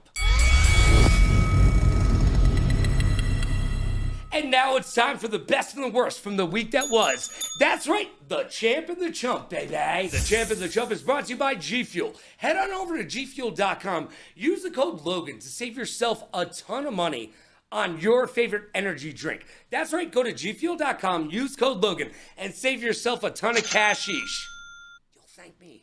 And this week's champ is none other than Elise, our Chief Wellness Officer right here at the UEL. And while she is breaking down glass ceilings, she's also helping us keep our esports mindset intact. That's right, I always say, we need more esports mental mentality conversation. And Elise is helping us get it done right here at the UEL. And again, right, it's the whole thing. It's the game that you're in, but then the environment that you're in and the different personalities. Like, you have to be able to tune it out or be able to feed off of it. Again, depending on what game we're playing, depending on where we are in the game, depending on where we are on the board. It's just a lot of moving parts that become seamlessly together to create this environment. And now it's time for our sad face. Oh, Billy the GOAT doesn't live up to his name. He lost to Connor and Tekken. Coming in with the king. Yeah, I mean, Billy's still on that victor, but hopefully Connor might be able to get up to something with that grab. Connor's going to come in here and show Connor what he's got. goes crazy and takes out Billy. Connor was 16-7 on the day, whereas Billy did prove to be a true tier 1 at 8-2. But Billy, I need you to live up to the GOAT moniker, baby! And now it's time we should talk in private, because I've got some issues. And Issues is brought to you by Newer. Go to newer.com right now and use code Logan to save yourself up to 20% off all your creator needs and wants. It's pro gear at amateur pricing. My entire studio is built from Newer, and yours should be too. First, what a week. Now it feels like we're playing for $1 million. We've had 6 straight games within a 4-point spread, and I am 14-2 in my picks this season. Not too shabby. The Bandits went on an 8-1 run to end the match versus the Cyclones, while the Cyclones forfeited Rainbow Six really late in the game. They couldn't get the setup, and I am sick and tired of talking about setups. It's week 5 already. Bosif continues to carry the team at 19-11, with Jury doing their part at 23-12. Pizza, not quite a man yet, contributing strongly at 19-11, even though his team has been heard saying he is not pulling his weight. Is he going to be made a scapegoat for a trade this season? We'll find out.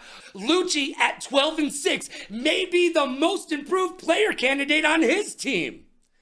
After tying it up at 7-7, the bots explode with a 5-1 run to beat the Ghost. While Spicy was not hot, 16-7, well below a T1 expectation, and Hydro, a team worse, 13-19. Is Billy in the MVP conversation at 15-5? I think so. Mordecai, 19-10, went 5-0 in fighting games against the Ghost, and the bots won strategy and fighting games a combined 8-1. So we know where they are strong like the bull. Are the X-Gods a shoo-in for the South Conference Championship? They're the last unbeaten team in the conference and the second best team in the league behind your returning champions, the Reapers. X-Gods won shooting and strategy, a combined 8-2. Josh Backwards went 10-2 in the match as a rookie, and KIC at 19-16 is underperforming, has a worse win rate than the team average. While on the flip side of that coin, the X-Gods have 5 players in the top 10 in the league overall records. The other 5, all Reapers. So the question is, who are the Paladins? Are they the team that went 7-14 against the Bandits? Or are they the 13-14 team that played the Click? They look like they could be a playoff team against the Click, but they let the opportunity slip away. And now they have a tough schedule coming up. The Reapers, Ravens, Bots, Ghost, and X-Gods over the next 5 weeks. What's up with TLG? Needs a little bit of TLC at 16-13. And Imperial at 5-15. Ooh, you can do better. Chicken Tech is on par at 18-14. And Carnage, 15-20, only has a winning record in shooters. Needs to be better. Jekyll is leading the team 22-14 with no losing record in any genre and the only champion on the squad. With rookie and Vegas native King Cryptics making their debut with the Paladins this week, will he be the catalyst for winning ways? I certainly hope so. And finally, stop forfeiting Jected Rivals. It's one of the coolest games on the wheel, and I need to see it played out more. Flappy Birds, meets Fall Guys X Twisted Metal. Everything about that spells fun. Also, be a personality in this league. Make us care about your story. Because if you don't care, we don't care. And now it's time to make some predictions.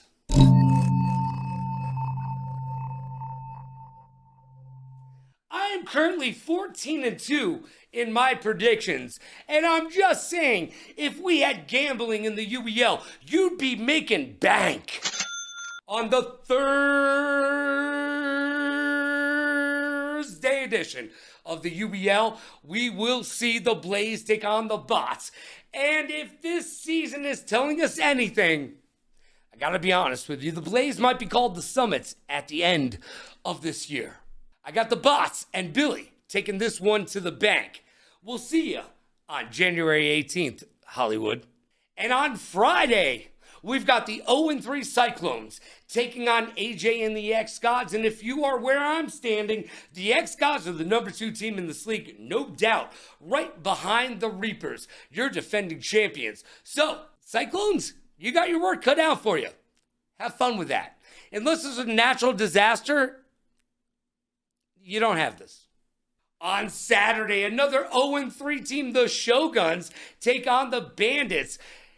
And some folks over at Inside the Wheel feel like the Shoguns could see their first win of the season. However, that's not the case. But mark it down on your calendars, kids. December 7th sees the 0-3 Shoguns go against the 0-3 Cyclones. And at the end of that battle, somebody will have a win. And on the Sunday edition of the UEL, we see the 3-time defending champions against the Paladins. They are 0-2 right now, and even with rookie sensation King Cryptix coming into the mix and making his appearance in the UEL studio for the first time, I don't think the Paladins have what it takes to beat the defending champions. The Reapers still have to show us that they are not the best team in the league. But they are. Now let's check in on the Magic 8 Ball and see how we did. Signs point to yes. Sounds like my dating history. And now it's time for 5 questions. I've got questions and hopefully you've got answers. It's time for 5 questions. And this week's guest is none other than the Ravens GM, Wonk Ho. Hello. Oh, man. Thanks for being here. I totally appreciate you taking time out of your day to answer some questions. And the first one, you know what? The first one's going to be the most obvious. I have to ask, what's it like being a woman in esports today? Man, it's something. I mean, I've always said it, like, whenever I play, obviously not this season, but when I do play, I'm never thinking about the fact that, like, I'm a woman. I just look at myself as equal to all the boys, all the men playing. But I don't know. It's something. Like, it's certainly an experience, and it was an honor to be the first female in the UEL. And I'm hoping we can see some more coming in through the doors next season, maybe. Season 10's looking good. We'll find out. I mean, who wouldn't want to be part of the UEL with the way that it's growing exponentially? I don't care, male, female, they or them. We welcome all people in the UEL. Yes. And remember that U stands for you can be a pro gamer too. All right, question 2. I got to ask, I see it all the time. How do I cop one of those Ravens plushies? So, we're not sponsored, but there's a company that makes, they make, a bunch of fun little characters. I actually have another one right here. This is a little moth guy. I'm gonna drop the company name, but you guys should sponsor us, Squishables. Ooh, I randomly like that name! Squishables! Exactly. It's great. I randomly walked into Spencer's one day, and he was sitting there, and I was like, oh my god, that's literally our logo in a plush. And funny enough, his name ended up being King Raven, like on the actual tag, and that's what I've always called like the logo. Yeah, it was too perfect, but that was a synergistic moment in the Ravens' history right there. Walked into Spencer's and said, "Oh, I found a Raven." I figured his name would be Edgar. Alan Poe? Anyways. Yeah, no, that would have made sense too. Just saying. All right, I gotta ask you this question. I feel like a lot of us in chat need to know this. What's up with Exile? Oh man, I knew I was gonna get this question, and I've chosen to not speak on it because I don't like to reel myself into the drama. But simply enough, Exile's a good guy. Like, he really is a good guy, and I want him to be able to display the talent he has, and I don't think he's really going to mesh well with us. I think we kind of just already have like our starting squad. But yeah, I mean, if somebody wants him, hit me up. Yo, because y'all talk about free Exile and you're not hitting me up. Yo, we're gonna need t-shirts, free Exile. Yo, all you gotta do is pick up that phone, right? Or, hey, Discord's easy enough. Question number 4. Which is it, Goth or Alt? Oh my god, okay. I don't really put myself into a box. Good, I like that. I like that. I've been called UEL's emo queen for the longest, but I'm definitely... Sorry, that was I am Herb giving me a phone call right now. He must have forgot. He wanted to say something, but no, I'm I don't know. I would say I'm more of like a metalhead than anything. Okay. I grew up on it, and it's still definitely just a part of me, but we can go with alternative, I guess, to make it. Favorite metal band, then? What's your favorite metal band? Oh, man. Just give me one. Come on. If you know me, you know I love Motionless in White. You know that's the number one, and then Ghost Kid is probably a close second, but I could go on and on all day about all the bands. Funniest part about that, I don't know either of them. Neither. I've never heard of either of them. My Google is going off right now. I'm like, hold on a second, let me look this up. Does that rhyme with Bieber? Because I don't. Anyways, all right. Question number 4. We've moved on to question number 5, and this one I like to ask. Turn the mirror on yourself here.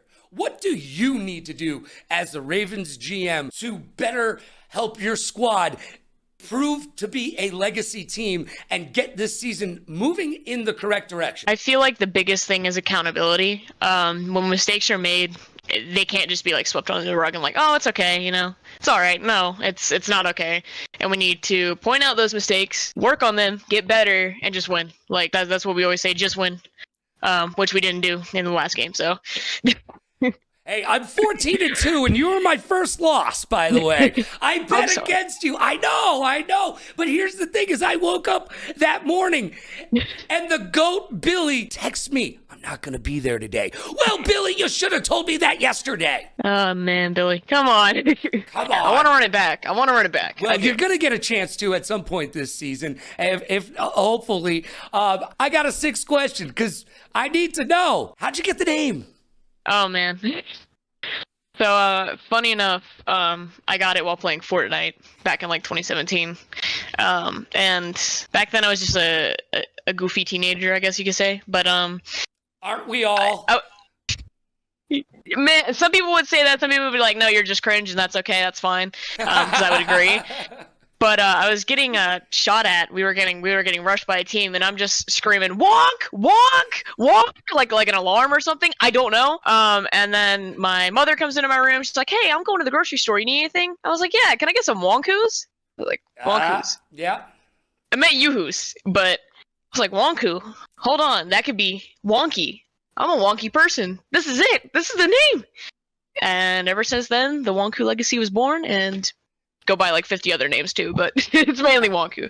Well, I love the name. It's got personality to it. And I talk about how we need more personalities here in the UEL this week. So thank you for showing up, showing out, and showing everybody what a true personality from the UEL is all about. Let's say it with me. Thank you, Wonk. Thank you all for having me. It was such an honor. That sounded sarcastic. Yeah, it did, but everything I say sounds sarcastic, so I get it. Now it's time for the blame game, baby! And now it's time to find out who we blame this week. Oh, it's going to get down and dirty. And I've got your friend in mind, Mr. Matt Lehman. He is the GM of your Bandits. Matt, thanks for being here today. You bet. Happy to be here.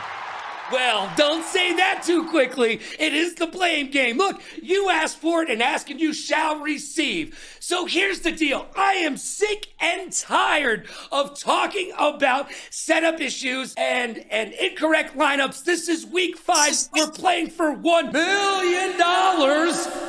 Oh man, you know what? Just show me the clip. Heading into StarCraft, or rather not heading into StarCraft, because the Bandits are going to hand that one over to the Cyclones. Slow the bleeding, but we actually are going to get a forfeit from the Bandits, surprisingly, just extending that lead. Matt, that's got to tug at your heartstrings. Maybe even make a little tear come to the side of your eye. Now, you cannot blame yourself, but as the GM, who do you blame for this nonsense? I mean, it's tough because I've got my guys doing multiple roles. I'm a GM that's away. I'm not there. So I've got my guys juggling things. One of my guys recommended bringing someone that's not part of the Tier 7 to join.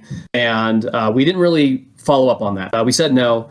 And so because of that, Jury and Scarlet, they got overwhelmed. And so we're looking to fix it. But it's a matter of they are doing their job as Tier 1 and Tier 2, but having to take over for me. So if I had to blame them, it would be them because they put in the lineup, but I was the one that put them in that situation. You know what? Each and every single week, everybody always wants to blame themselves, and I get that. Accountability is key here in the UEL, so I love that you're trying to look out for your guys and you want to throw a block for them, but at the end of the day, Jury and Scarlet, Tier 1, Tier 2 respectively, it's your fault.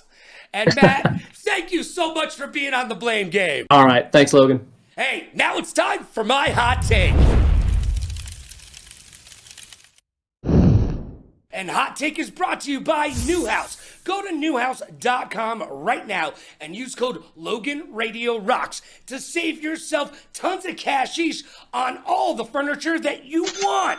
Trust me, you don't want a gaming chair. You need an office chair. Sit like a boss. You think Bill Gates sits in a gaming chair? Nah, I don't think so. All right, each and every single week on Hot Take, I give you my unfettered opinion, and just to prove to you that it's just a stream of consciousness, I throw on the shades. Now, I've been meaning to tell you about a story for a few weeks. I was walking down the strip, rocking some Vans sneakers, and I heard a group of kids walk by me and snicker to themselves, look at that old guy trying to be cool wearing Vans. Look! Vans are 45 years old, so you're welcome. I gave you Vans. The generation before you gave us Uggs, which are short for ugly, and your generation gave us Crocs, which are just a crock of... So you know what? Understand that styles come back and forth, and you need to know those Converse All-Stars you're wearing? Yep. You're welcome for those as well. And you know what? At 46 years old, I have done a lot and accomplished a lot. So you should probably look both ways before you cross the street. I'm just saying, whatever happened to appreciating your elders? I need respect. And you need to respect the awesome style that I brought forth. Now, I'm sorry for the whole trucker cap thing in the early 2000s. That's on me as well. But Vans, Converse One Stars, you're welcome. And that's my hot take. We did it like this, we did it like that, we did it with a wiffle ball bat. So I'm on the run, the cops got my gun, and right about now, I know you had some fun. Thank you for joining me right here on another great, fun-filled, fact-packed episode of Technical Timeout on the Ultimate Endgamers League YouTube channel. You can catch us each and every single Wednesday night at 6 p.m. Pacific, that's 9 p.m. Eastern. Look, tomorrow, the race for $1 million continues, and the action is just getting bigger, better, badder, and hotter. So tune in, join me and the rest of the team as we bring you all of the UEL action. Be good to yourself and be kind to others. Pay it forward, play it forward. Rock like a party star, party like a rock star. Smile strong, laugh loud, and last but not least, please like, follow, and subscribe so you will know when I will be live once again, giving you the Ultimate Endgamers League inside scoop. I'm Logan Summit, and it's been my pleasure to hang out with you. Take care of yourself, and if you can't be good, be quick.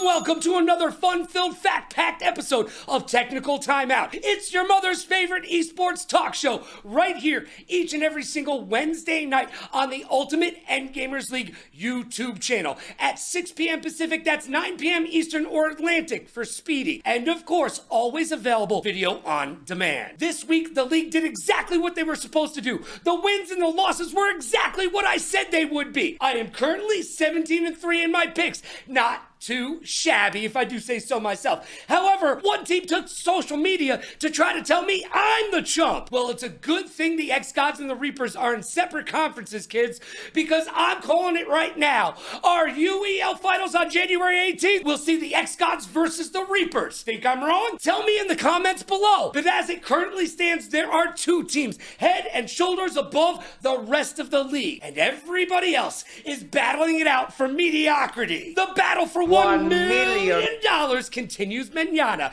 as Season 9 is in full effect. So I got one question for you and one question only. Are you ready? Because it's time to break forth the rhythm and the rhyme. It's time to get down like a clown like Charlie Brown and turn your frown upside down. And it is time for the UEL to shine. So let's get down to that UEL beatdown.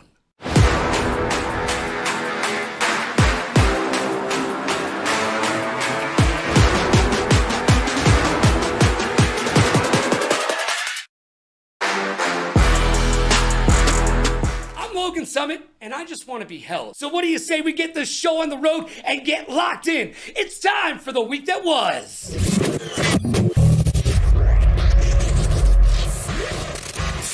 Life moves pretty fast, and if you don't stop and look around, you could miss it. Newly reformed rock act Linkin Park will perform the 2024 League of Legends World Championship Anthem, and that's after a 7-year hiatus. That's right, they got the band back together after the death of frontman Chester Bennington. Linkin Park have recently announced the addition of Emily Armstrong as their frontwoman. Unfortunately, social media reminded us that she supported Danny Masterson. Yeah, you know, that guy from the 70s show who was in prison for the rest of his life with Ron Jeremy? Yeah, that guy. But in the end, doesn't matter. Mortal Kombat 1 Chaos Reigns, which is a story campaign that offers new additions to the MK1 roster, including Sector, Noob Saibot, and Cyrax. The new campaign was released September 24th, and it also features Ghostface, the T-1000 Terminator, and Conan the Barbarian. Guess what, kids? Get excited, because animality finishing moves are for everybody. Yeah, get your animal on. Andre 3000 is one of the greatest rappers to ever grace a microphone and one half of the Grammy-winning rap group Outkast. However, he put down the mic as he says he can't rap about colonoscopies. I beg to differ, but he hasn't stopped making music and touring. Nope, he dropped New Blue Sun, a spiritual jazz album in which Andre plays the flute. The flute? Who plays the flute? No one wants to see that except for Jethro Tull. So pick up a mic and shake it like a Polaroid picture on stage. Plus, there was this one time at band camp. Just saying. And now it's time for the champ and the chump.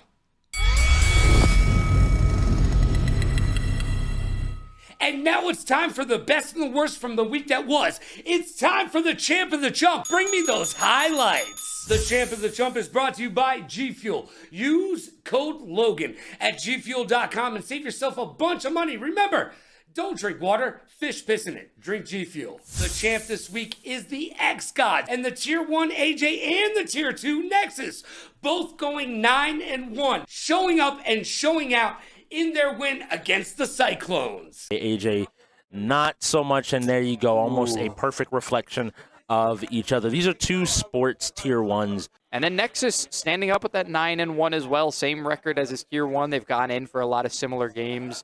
And now, sad face. The Click sent in the wrong lineup.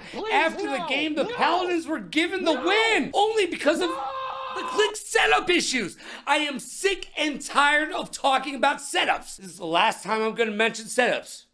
Maybe. Do better. Those guys in these tier positions are in these positions because of the roles they fill.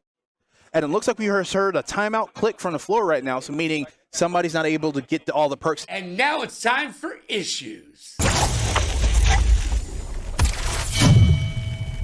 And now it's time we talk in private, because I've got some issues. And Issues is brought to you by Newer.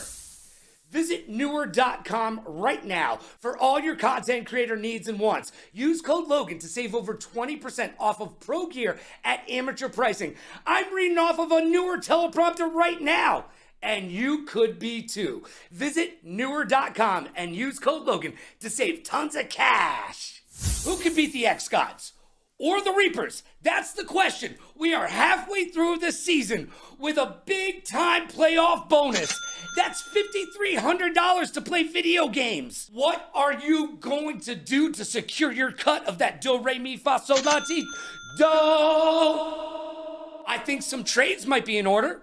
Do the Ravens and the Bots have a trade between KIC for La Bamba? Just saying, it might solve some problems. Do the Blaze need to trade El Garto for a fighter or maybe even Jekyll? Hollywood has alluded to the fact that he'd be willing to look into a trade for El Garto. So your days might be numbered, my friend. Showing up late, button check setups, the incorrect lineups, oh my! The Click, Bots, Blaze, and the Paladins, you need to get locked in. Rosif, bro. NCAA, what happened? I haven't seen that many interceptions since Brett Favre retired. Yes, he holds the interception record. That's a more you know moment, kids. On the flip side, the Bandits blocked a field goal, and you don't see that every day. Dictator Chicken had Skullgirl issues. Sin wants to be Racer of the Year, and then DNFs in Forza? Come on, man! Boar was a detriment to his team once again with some unfriendly fire in Fortnite. Watch those guns, kids. Chris G got beat in Dragon Ball Fighters and blamed his controller. Button check? Maybe. Cat called Cutters a bot in a Valorant practice. Is there dissension in the ranks on the Reapers?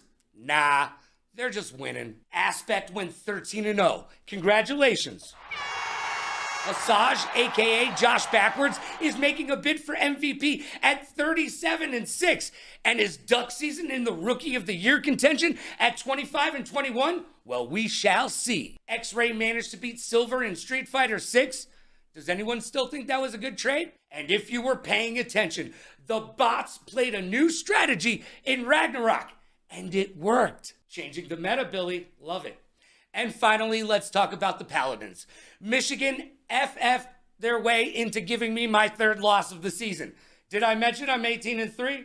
The Click handed them the win after they had setup issues with an incorrect lineup change. Unfortunately, we taped the show on Sundays and Monday, so last week I regrettably made an error as the Click had what we thought was a win. Bad Click, bad Click. However, both Paladin owners took to social media to call me out. By the way, who talks trash on LinkedIn? I encourage all trash talk, but let's keep it to Twitter where it belongs. And as far as King Cryptic's not being in the lineup, well, you lost. So maybe he should have been starting. Furthermore, don't you have better things to do with your time? Like trying to figure out how to get your team a legitimate win? Burn. And now, let's make some predictions. I am currently 17-3 in my predictions, so let's grab the old Magic 8 Ball and see who's gonna get a win this week. By the way, did I mention I went 4-0 last week? Just saying. On the Thursday edition of the UEL, we see the 0-3 Shoguns versus the 1-2 Click. Now, no player on the Shoguns has a winning record. It's true. The Shoguns have lost the last 2 games by a combined 7 points, playing it close, but coaching mistakes like using all 5 timeouts in the first half are butting them in the behind like a dog after a postman. The Click will bounce back and show the Shoguns that showing up on time has its benefits. And on the Friday night game, we will see the 0-2 Wolves versus Billy and the 3-1 Bots. The Bots have sent in the wrong lineup for Ragnarok last week, but it didn't matter in this game. However, when it gets to the playoffs, kids, can you fix those simple errors? That could be the difference between a win against a team like the X-Gods and a loss. Can the Bots stop sending in the bubbles for sporting games? He's played more sports games than any other Bot player, and he is 1-7. Stop. The Bots can be on cruise control, though. Their remaining schedule is kind of cake. They've got the Wolves, the Paladins, Shoguns, Cyclones, Blaze, and then the X-Gods. And somebody send a telegram to the Wolves and let them know we are playing for $1 million.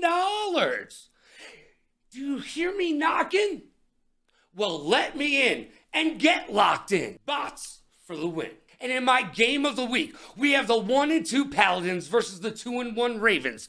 Do the Paladins have what it takes to perform in this league? At 1-2, their only win was a gimme from the click. However, the Ravens need to show that they are a force to be reckoned with in this league and in this season. They are in the Southern Conference, and they are in that race for third place. Yeah, that's right. I'm counting the Shoguns and the Cyclones. And I am projecting the Ravens to finish 4-5. I think the Paladins are a bad matchup for them, but who knows which Paladins team will show up. Could go either way. However, I doubted the Ravens once, and I won't do that again. So you know what? The Paladins' ownership focus is not where it needs to be, but we'll talk about that in just a bit. I think the Ravens have this one. And on the Sunday edition of the UEL, we have the 3-time defending champs, the 4-0 Reapers, taking on the dismal 0-4 Cyclones. Will we see an Easter game repeat? My Magic 8 Ball says, signs point to yes. Until I see someone prove me different, the Reapers are the team to beat in this league. And the Reapers will go 5-0. And now it's time for 5 questions. I've got questions and hopefully you've got answers. And this week's guest on 5 questions is none other than the UEL Commissioner. We'll call him Jesse, but can I call you the commish? Sure, let's go for it. Michael Chiklis would be proud. And little do you know at home, he's my secret stat guy. But don't tell anybody. All right, are you ready to play 5 questions? Yeah, Logan, I'm ready to go. All right, let's start off with a good one. Are you indeed the best Halo player in the UEL? Oof. In years past, I would say yes. I don't play a whole lot anymore. I would say unequivocally Halos 1 through 3 in my heyday, absolutely hands down, without a doubt, yes, but today, no. All right, so what's the number one problem with Halo in the UEL? What are the kids not doing right? They're playing the wrong Halo first. The new Halos are too much like Call of Duty for me. But that said, they play like Call of Duty. That's the problem. They're playing it like a traditional shooter and not a Halo, right? Yes. When you have AR pistol start, you need to be grabbing your DMRs, your BRs, and holding positions on the map. So you need to lock down areas, not go running around the whole map looking for people. If you win 1-0, it's a win. It doesn't matter what you're doing. You do not run around that map. You don't leave the power weapon spawns. Rotate based on when those weapons are coming up or when power-ups come up, and know your times. Spoken like a true professional, by the way. I could hear the hamster wheel turning, and I almost feel like that's the beginning of your soliloquy. Your diatribe could go on. You should cast some Halo. All right, let's go on to question number 2. Now, this came up in the cast this week, and I have to ask you, is it McDonald's or Wendy's ice cream? Which do you prefer? I like a Frosty. Go Wendy's. Yeah, right? I mean, let's be honest. McDonald's, you're not getting it 99% of the time. The machine doesn't work. All right, do you know why? Do you know why? Hold on. Do you know why? Because there is only one company in the entire United States that services those machines. That's why they're never working. There is only one company. McDonald's has never cared about your ice cream enough to create its own company that services their machines. McDonald's, seriously, what were you thinking? Over 1 billion served, but not that many ice creams. Not the ice cream, nope. All right, do you dip your French fries in the Frosty? Yes or no? Sometimes. I have done it. Not often, but I have done it. All right, so have I. I'm guilty there too. French fries and ice cream, 2 of my favorite things, not necessarily combined, but the Frosty French fry thing, if you haven't tried it, do it. You might like it, I don't know. All right, question number 3. What does the UEL need to do to continue to be the best esports league in the entire world? What we're currently doing. Just keep doing, don't sell a lot different than what we're currently doing, because there's no one on this planet doing anything close to what we're doing and keep the same trajectory, there's no one else that can come anywhere close. So our biggest enemy right now would be ourselves. So really, it's a matter of staying with the status quo. Believe in what Titus has set up as the mission statement for the company and just go all steam ahead. Yep, we just got to keep doing it. The hubs that are growing, we're expanding outside of just Virginia and having travel in, being able to hit Atlanta, Nigeria, all over the place now. It's going to be huge. And reaching out to different markets, having different people able to play that haven't been able before. Yeah, it's just going to keep spiraling upwards. It's going to be awesome. And I completely agree with you. I'm strapped in. I am ready to take that ride. I bought the ticket. Now let's take the ride. Let's go. Question number 4. This one's going to get a smile out of you. Okay, so is it Chick-fil-A or Popeyes? Oh, without a doubt. I don't know if you can see the Chick-fil-A cow over my shoulder over there. Chick-fil-A. 100% Chick-fil-A. Have you ever had a Popeyes? Oh, I actually went on a trip a month or two ago down to New Orleans and went to the original Popeyes. Ooh. And did get a sandwich there and just see what we had. And yep, I'm still sticking with Chick-fil-A. All right, but that's the one Elmer Lagasse started down there, right? The Popeyes that he started. No, he didn't say. No, he's a 5-star chef. He's never touched a Popeyes except probably in the bathroom while he was crying himself, right? Like you could just see an executive chef just sitting there going, "Why am I eating this?" All right, question number 5. We all ask that question, don't we, Logan? Yo, I can't even eat fast food anymore. I'm way too old. There are 2 things in my life that I have aged down of. One was fighting games and the other is fast food. It's true, man. I just can't do either anymore. All right. Not there on that. Question number 5. Now, at ESPN, the last time I was there, Tiki Barber and I had a conversation about the state of the NFL. And we both agree that it'll take about 25 years to happen, but the NFL will cease to exist in about 25 years' time. The reason that it will take so long is because it starts on at Pop Warner. The families, the parents, they stop putting their kids into Pop Warner. Thus, they end up playing other sports and high school and football and college. And then about 25 years down the road, there won't be enough NFL players to field the actual league. True or false? Tiki Barber's a genius. That's a tough one. I mean, do you agree with him? You are an ex-NFL agent. Do you agree with Tiki Barber and his summation of where the NFL is headed? I'm going to say true with an asterisk. True in that it won't exist as we know it. I do believe there'll be some iteration of it. It's too big of a business not to survive. But what it looks like is going to be very different, I believe. 25 might be a short time frame. I think it might be a little bit longer. But I do think it'll cease to exist the way we know it. But it won't cease to exist in any form.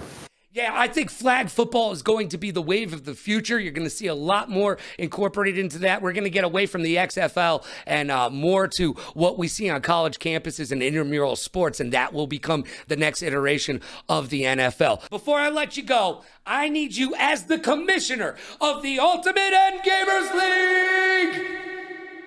Man, I need you to give us a little statement. Pump us up for the rest of the season, because this show this week has been all about trying to make everybody understand that they cannot be complacent, because we are playing for $1 million. So what do you have to say to the league? Get your setups right. All that is holy in this league, I beg you, get your setups correct. I know there's some game issues, and you can't be blowing 5 timeouts and a half. You can't be putting F1 on 5 laps. We can't having all these mistakes happening right now with the league going the direction it's going. If you're not careful, if you're not doing things the right way, if you're not practicing, you're going to find yourselves out of the league very, very soon as we're expanding to these hubs. I don't want to see that. We have the best gamers on the planet. I believe that. But if you're not doing the little things right, you're not going to take care of the big things. And that's when you're going to lose your spot. You are preaching to the choir. Hallelujah! Yes, end gamers, be an end gamer. Know that there's 33 games on that wheel, and you are expected to touch each and every single one of them. Jesse, the commish, thank you for being here. I truly appreciate you. Hey, you're most welcome, Logan. Thank you for having me on. And now it's time for the blame game, baby! And it's time to play the game that you asked for, and ask and you shall receive. It's time to play the blame game. And live from the ATL, we've got the owner, the GM still, I don't know, we'll find out, and definitely the Tier 1. It is Hollywood from the Blaze, baby! What's going on, Logan? Thanks for having me on here. My second appearance, but first time on the Blame Game, so I'm excited to see what you got for me today. And you are the second person to ever come on twice. No, you're the first person to ever be on twice, so congratulations. You've made it to the Technical Timeout Hall of Fame. Hey, thank you. All right, but don't thank me too quickly. Don't thank me too quickly. All right, now, this week, another tough loss. And at the end of the match, you did something that league officials have told me you've never done before. Let's check out the clip. We also had probably some of the worst calls I've ever seen here at the league today. So we lost so many timeouts. Dude, all right, look, normally on the Blame Game, I don't allow you to blame anybody but yourself. But from where I'm standing, you're the owner, and you need to own up to it. What went wrong? Why are you blaming the officials? Well, yeah, I would blame the official, but also we also didn't play well. So, it was definitely some preparation again. Like, some of my players aren't practicing as much as they should be. We, as players that are vets in this league, we practiced for $0 back then, and now you're getting paid minimally $400 a game, and they're not practicing as much as we were, and it definitely shows. So I would definitely say, like, yeah, the refs, the ref, he definitely trolled us in a heavy amount of games, and I wouldn't say it was biased, but definitely was not in our favor whatsoever that game. And definitely preparation from our rookies. Wow. All right. I got to ask you, though, is it a different view from the bottom looking up? Because when you were with the Reapers, you had nothing but good vibrations for everybody in the league. Is it a little bit different now that you're in charge of the Blaze and you're trying to climb all the way up to the summit? Nah, I'd say it's still the same. I still hold the same standards as I do on the Blaze as I did on the Reapers. I mean, obviously, rookies aren't going to be as good as top 5 players, vets at that in the league, but I'm still holding them to the standard to where they should be by now. So I want to try and, I don't want to baby them. And I want to be like, look, you are doing absolutely bad in this game, and it shows on stage. At home, you do well. On stage, you do not. So I want you to kind of break that shell to where you can play almost the same as you do at home as you do on the stage, because lately we haven't been winning, and if we do win, we won versus Cyclones and it wasn't convincing. So I mean, I'm still the same. You ask anybody on the Reapers, I would yell at them even on a win. Like when Eric was on our team, I mean, it's a El Garto. No one knows his name is Eric. Oh yeah, Garto, my bad. Well, formerly Munch, yeah, he trolled us in so many games before. I yelled at him even when we win the game. Like, I yell at everybody because I know they can do better than they do, and I don't want to hold them to a lower standard that I know they can be at. All right.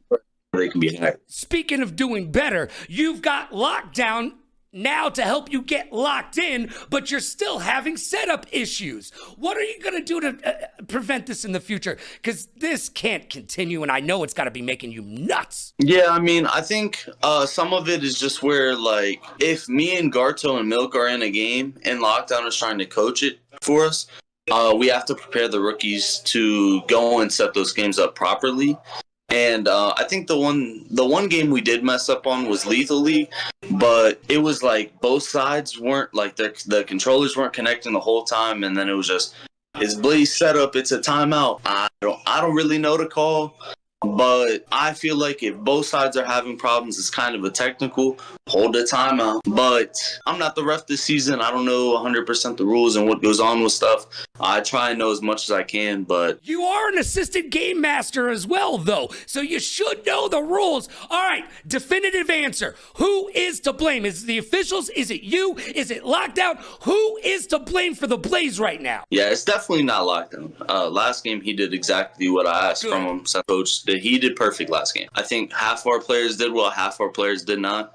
A big thing I would say Some of it is definitely my fault from the first half, at least. I was sending myself in on games to try and make it a 50-50 game, when in reality, I don't think we would have won it anyways. But I tried to put myself in to try and win, and that would cost us a loss and me out of rotation, which was bad. But I would say, like, I hate blaming myself because I tell everybody never to. I would say I take accountability on that, but then I do blame the ref, and always got to blame Garto, man. Always blame Garto. You're on the trading block, You know what? I blame kid. everybody. I'm not gonna lie. He's I on the blame trading everybody. block. Myself, the ref, You're the going other to get team, rid of El Garto. the production. I blame everybody. Blame everybody. And you know why? Because it's the blame game. Thank you, Hollywood. And now it's time for my hot take.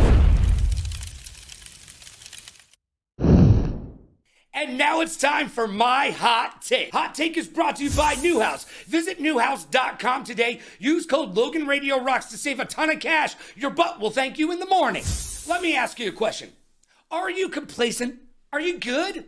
Are you okay to meander in mediocrity? Or are the X-Gods and the Reapers just too good? I am sick and tired of hearing, we're gonna get there. Just wait and see. What good is a wait and see mentality when we are 6 weeks into the season and facing another round of free agency at the end? Have you seen the playoff pay structure? Maybe a good time to review it. I'm just saying. When is it a good time to make a trade? After you make it to the postseason? Remember, not every team is guaranteed a spot this year. So, what you gonna do? Do you have that Mamba winning mentality? Do you think Kobe woke up in the morning and thought to himself, how can I be average today? No. He woke up each and every single morning, pissed excellence, and then went outside and shot 1,000 free throws before daybreak. And he made sure to lift up his teammates and everyone around him to a higher level. Can you say the same? Look, some teams are better than others. That is just the way competition is. But if you are not actively making your team better each and every single day, ask yourself, why? Do you not like money, fame, and fortune? Then move. Get out the way. Because somewhere, Sparrow is chomping at the bit, singing, put me in, coach. I'm ready to play today. I just need to see some urgency in your steps. Show me the fiber of your fabric. So get locked in and show us that this season hasn't even started yet. Let's make a go of it, because if you don't, it could be too late. And that's my hot take. Wham, bam, thank you, gosh damn, and I don't want any of that spam. And just like that, it's gone. Like my innocence on prom night. Thank you for joining us for another great episode of Technical Timeout right here on the Ultimate Endgamers League YouTube channel. Each and every single Wednesday night at 9 p.m. Eastern or Atlantic if you're speedy, or 6 p.m. Pacific for those of us who live in beautiful Viva Las Vegas. And we are always available on demand, so you can take us with you. You going on a long walk? Check out Technical Timeout. You going to the doctor's office? Check out Technical Timeout. You going to visit your in-laws? Check out Technical Timeout. And I want to hear from you. Let me know how you feel about what I said in the comments below. Do you agree, disagree, or just wish I would go away? So be good to yourself and be kind to others. Pay it forward, play it forward. Rock like a party star, party like a rock star. Smile strong, laugh loud, and last but not least, please like, follow, and subscribe so you'll know when to keep up with us. The UEL is in full effect. Season 9, the race for $1 million continues mañana. I'll see you there.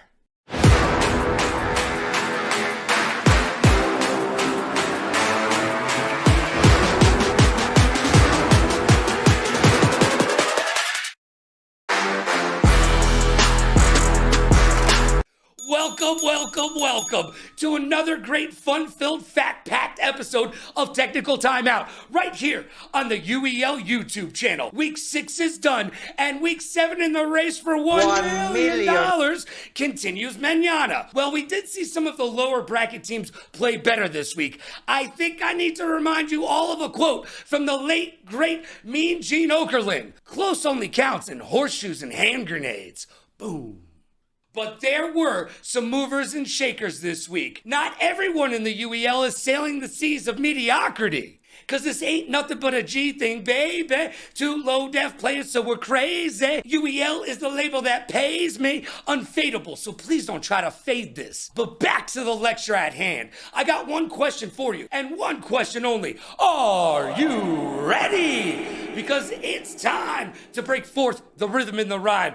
It's time to get down like a clown like Charlie Brown and turn that frown upside down. And it is time for the UEL to shine. So what do you say we get down to that UEL beatdown?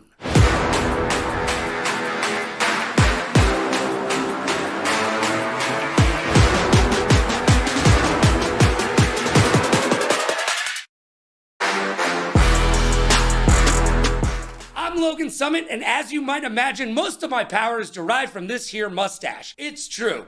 And oh, by the way, in case you're wondering, I am 22-3 in my predictions this season. Not too shabby. But we'll get into that a little bit later. We've got a great show ahead of us, so let's get locked in. It's time for the week that was.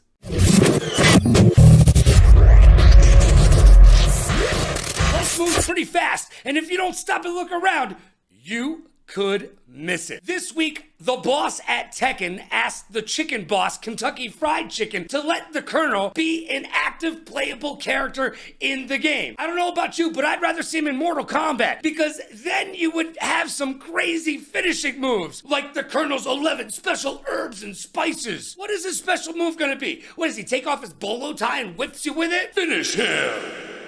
And Blizzard, you know that evil video game empire with Darth Kotick at the helm? Well, they reportedly had a StarCraft, Overwatch, and Diablo adaptation games in the works. But then they decided to sue Netflix. Yep, Netflix stole their CFO, and they have gotten into a costly and lengthy legal battle, which has left those games in the lurch. Aw, did Netflix steal your girlfriend and now you're hurt? Make the games!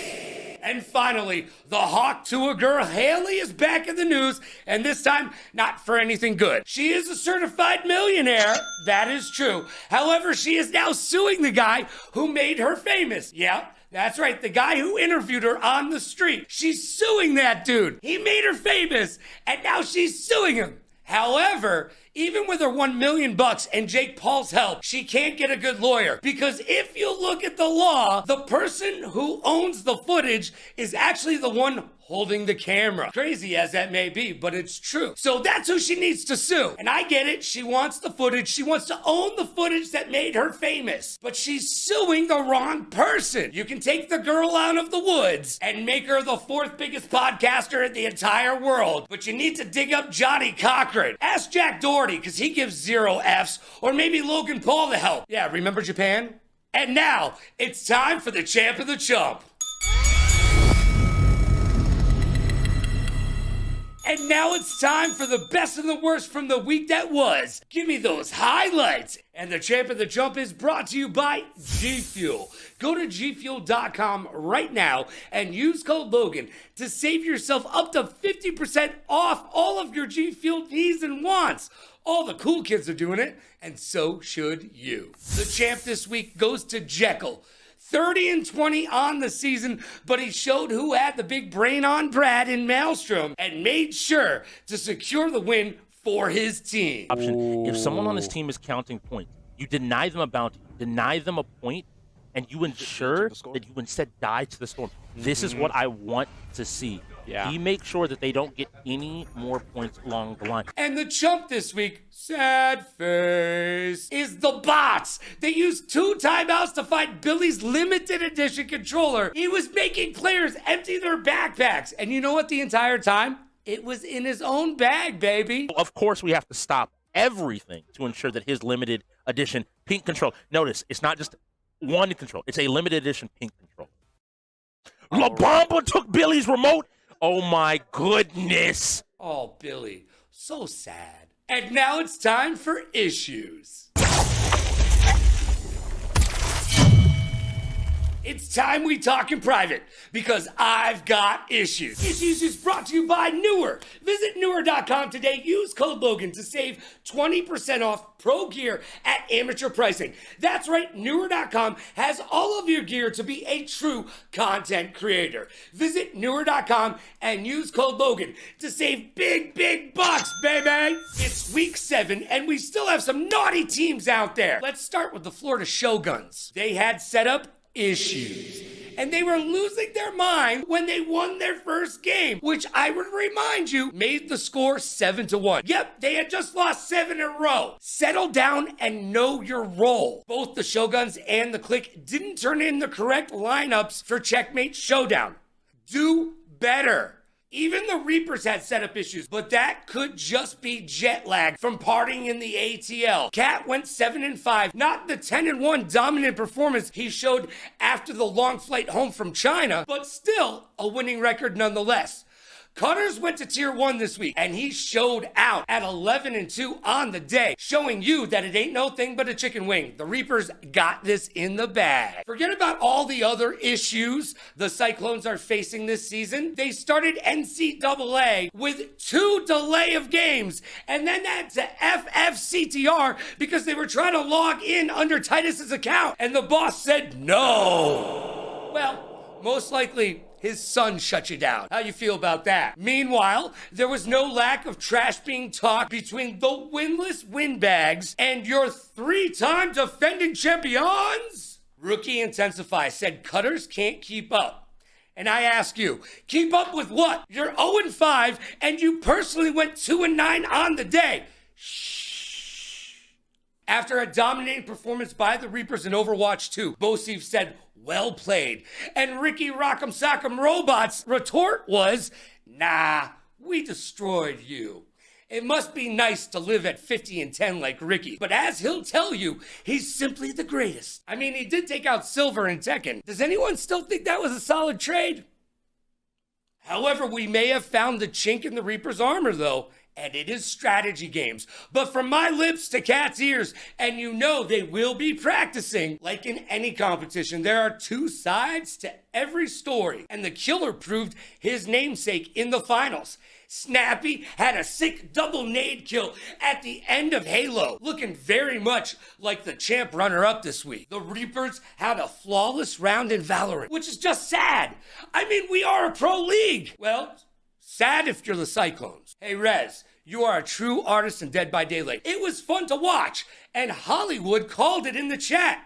He said, Rez as killer equals a win, and he wasn't wrong. Gurrens had a Tekken takeover, and the Paladins have Need for Speed on lock with one of the fastest wins ever. Now, Strix may be having a tough season at 19-24. However, he dominated in Mortal Kombat 1 and had an 8-4 day. Hopefully, that trend will continue. I am Herb, clutched up MK1, showing that when the team needs him, he's got your back. I did love to see the Cyclones taking some caster coaching and using the same skins in Fortnite. Skins equal wins, baby. And oh, Mr. B, don't kill your own team. Thought you got away with it this week, didn't you? I see you.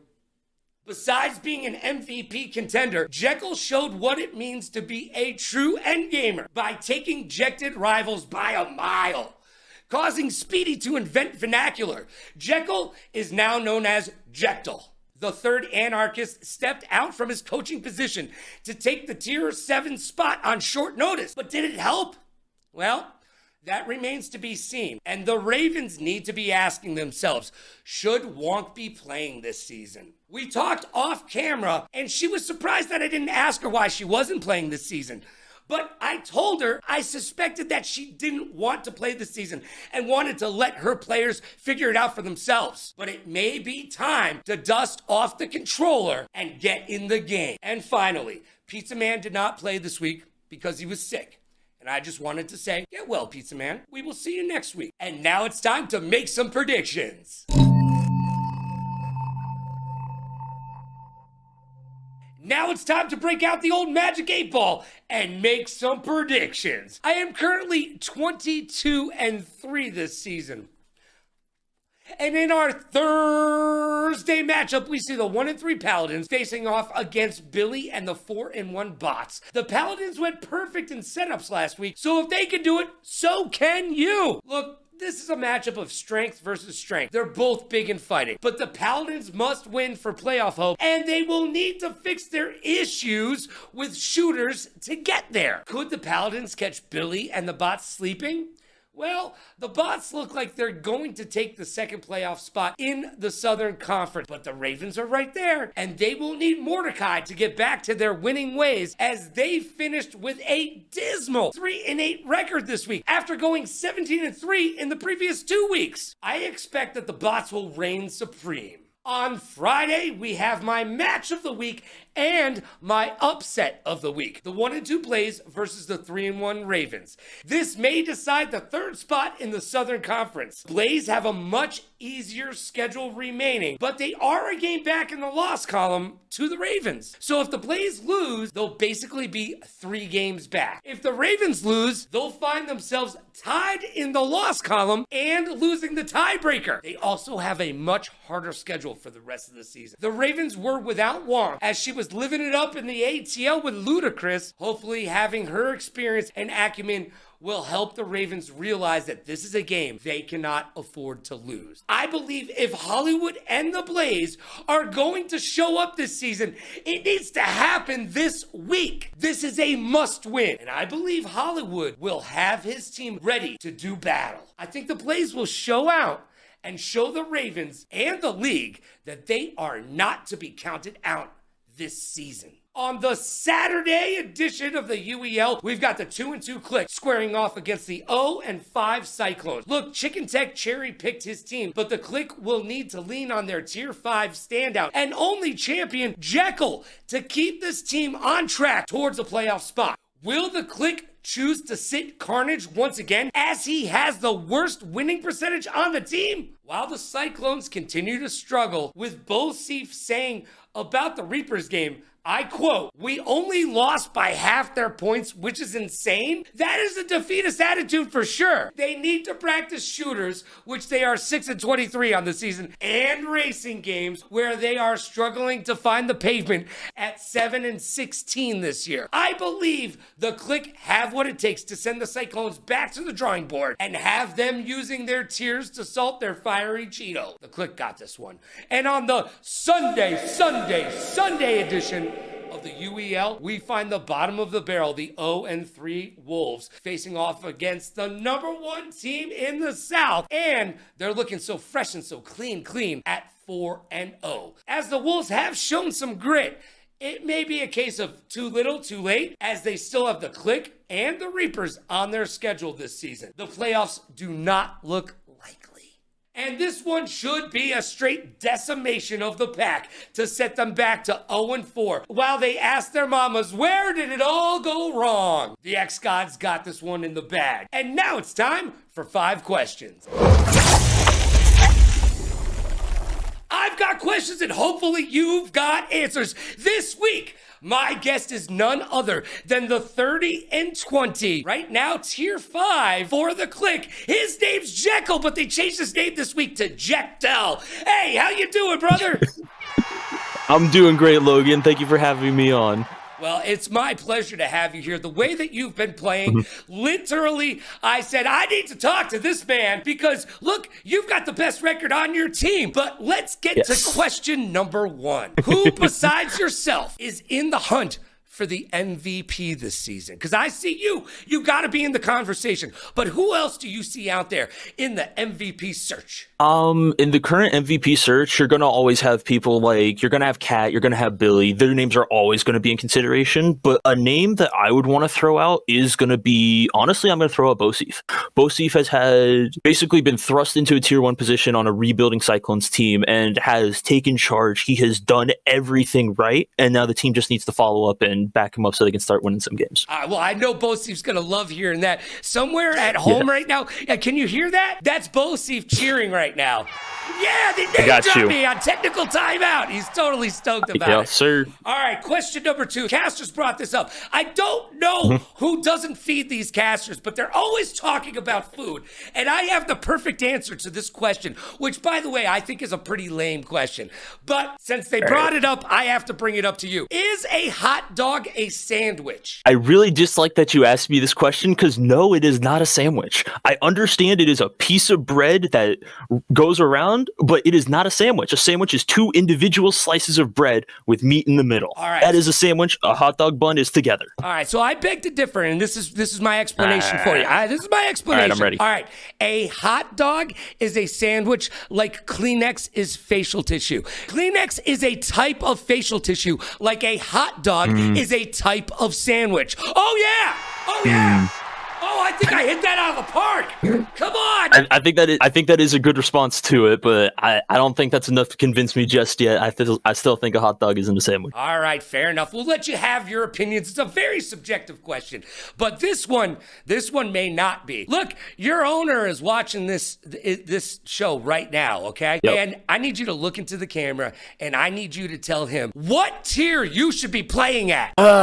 This is a question I do not want to have to answer. And I'm gonna be completely straight with you, Lewis. I love you. The tier I should be playing at is whatever tier gives the team the best chance to win. I'm not gonna be out here saying I should be tier 1, tier 2, whatever it is. It's whatever puts the team in the best position to win. That is where I go. Well, you took a big pay cut so that Chicken Tech could put this team together. You guys aren't having the season that I think you'd like to have, but you, my friend, 30-20, best record on the team. I'm just saying tier 5 may be a little bit too far in the back of the bus from where I'm sitting. I've had several people come up and tell me that. I'm sitting here completely fine with it right now. I'm still working my way through college, and I'm helping the team win by taking that pay cut. I'm okay with it. All right. Question number 4. Now, you said you are still in college currently. What are the skills that you have learned from being a pro gamer in the UEL that have transferred over to your scholastic studies? Honestly, being able to process information on the fly, being able to, so I'm a history major, being able to read a primary source document and able to digest and understand portions of it and then be able to regurgitation from understanding information has translated well from video games to the classroom. And you know what? You'll love to see it because, when we were coming up, when I was coming up back in the day when I was a teenager with just a little bit of gold in a pager, look, I used to read Word Up magazine and the teachers would say, you'll never learn or go anywhere from playing video games. Well, video games are here. They are here to stay. Question number 5. They're here. Look, you are the only champion on your team and you did that with the likes of the Reapers. So I've got a question for you. You've got Hollywood. You've got Cat. They are hanging on by their fingertips on a ledge, and you can only save one. Who do you save? I don't. You know what? I think I save Cat. I think I save Cat, and here's my reasoning for saving Cat. Hollywood, you are a great dude. Love you to death. But I save Cat because, one, he has more life ahead of him doing stuff for the UEL, doing things, being that ambassador, and Hollywood's probably going to be able to hold on longer than Cat, so I can pull Cat up and maybe someone else can grab Hollywood before he falls. That's my reasoning. Well, I'm going to see both of them in just a little bit because they are in town with Titus, and I will let them know which of them you want to save and which of them you will let fall to their death. All right. Sounds good to me. That was a lot of fun. Thank you so much for being here, Jekyll. I appreciate YOU. And now it's time for the blame game, baby! You ask for it, and ask and you shall receive. Each and every single week, we pick a player from the league or a GM or an owner and make them blame somebody. Well, this week we're going to do it a little bit different because I've got a different type of player on the show. It is none other than the greatest player in the UEL. Trust me, he'll tell you in just a second. Oh, and he's on the Reapers, and he is a 3-time champion. Ricky Rock'em Sock'em Robots, welcome to the show. Thanks for having me. Oh, it is my pleasure to have you. Now, normally we would play a clip and you would have to blame somebody on your team for whatever the badness that happened in said clip. But this week, Ricky? No. Nothing bad about you. The first player in the UEL to go 50-10. Show me that success. Ricky Rockham, he won the finals of this game. He's been in high pressure situations. That's why he can wear a smile on his face, because at the end of the day, if you talk to Ricky, I guarantee you, if you ask him, he will give you a statement. Oh, Ricky, you're so fun. You blow my mind. Hey, Ricky. Yo, that was just you getting down like a clown like Charlie Brown and definitely turning your frown upside down. I have to ask you, as one of the most successful players in the UEL who can't even get a driver's license yet, who do you blame for your success? Look, it's either two people. There's only two people that are to blame. Myself and Damien, the cat. Because at the start of the team, it was just Baba Yaga. It was just me and him, basically. Only good two people. But now, we got more people, more players to play. And now, I'm the GOAT, basically. I play every game except sports games. Do not put me in a sports game, except Roller Champions. But to blame, it's either me and Damien all the way. No one else is doing Jack Dilly.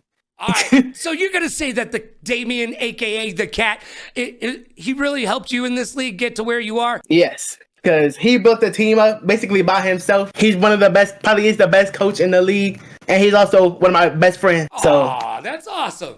Yo, the Reapers have such a tight-knit community. I almost feel like you're the reason that there are no trades, because we all know we're going back into free agency at the end of the season, and I think people aren't trading because they want to build a team and a community like the Reapers, and they are trying to take what that gold standard that you've created for the UEL and parried it. And you know what? I don't know if you can strike gold twice. Can anybody beat the Reapers this year, or is it a 4-peat all the way? This season, yeah, nobody is coming close to beating us. I'm not gonna lie. Since the team switched around, Karma was the only New Moon Eclipse. I don't even know what they are now, but they were the only people who stood a chance against us. Now they're all split apart, but no one's winning. It's about to be a wash in the finals. All right, so I'm calling it right now. January 18th, we're going to see the Reapers versus the X-Gods. Tell me how that plays out, Ricky. Yeah, I've been hearing the X-Gods are the best. I've been watching them. You know, they're doing pretty good, but they're not coming close to us. Our team is stacked. And by the end of the season, I'm about to know way more games than I do now. So the whole team's going to learn way more games. So it's over for them. Well, with a 50-10 record, congratulations. You are by far rocking the league.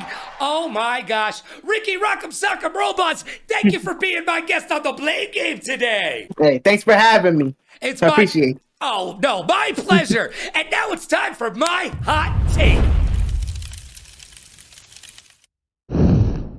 Hot Take is brought to you by Newhouse. Visit newhouse.com today and use code LoganRadioRocks to save a little bit of that do, re, mi, fa, sol, la, ti, do on your next home decor, office decor, gaming chair. Don't buy them. Use an office chair. You think big bosses sit in gaming chairs? Nah.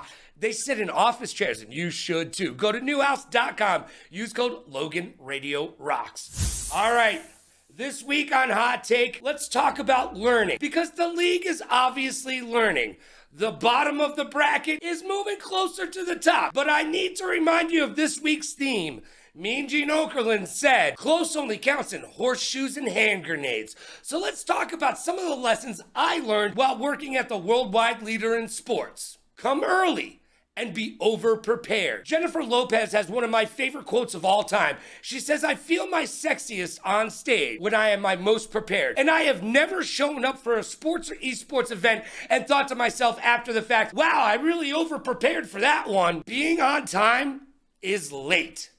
Yeah, I was screwed out of a job because I was late 7 minutes twice to 2 meetings. I know, you're thinking, why did you come 7 minutes late to the second meeting? Well, I didn't mean to, but I was late twice, and it was 7 minutes each time. And I'll tell you what, I now come to everything 7 minutes ahead of time, and I consider that on time, and you should too. Now I want to tell you about a lesson that the late, great Stuart Scott taught me. Act like you've been here before, kid. So for the very first time time I was checking into Mohegan Sun as a celebrity in a celebrity golf tournament.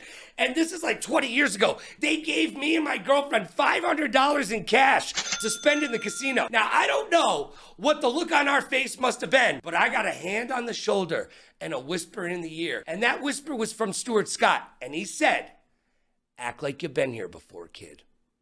That's right. Act like you belong there. And then you do.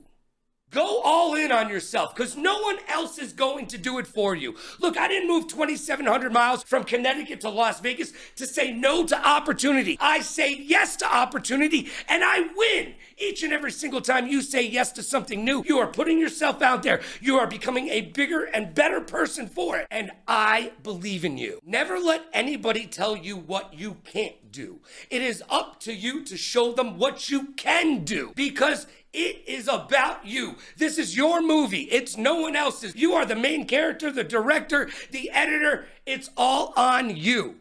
So go all in on yourself, and it is up to you to show everyone around you what you can do. And remember, I believe in you. You just got to believe in yourself. And that's my hot take. And just like that, it's over. Time flies when you're having fun.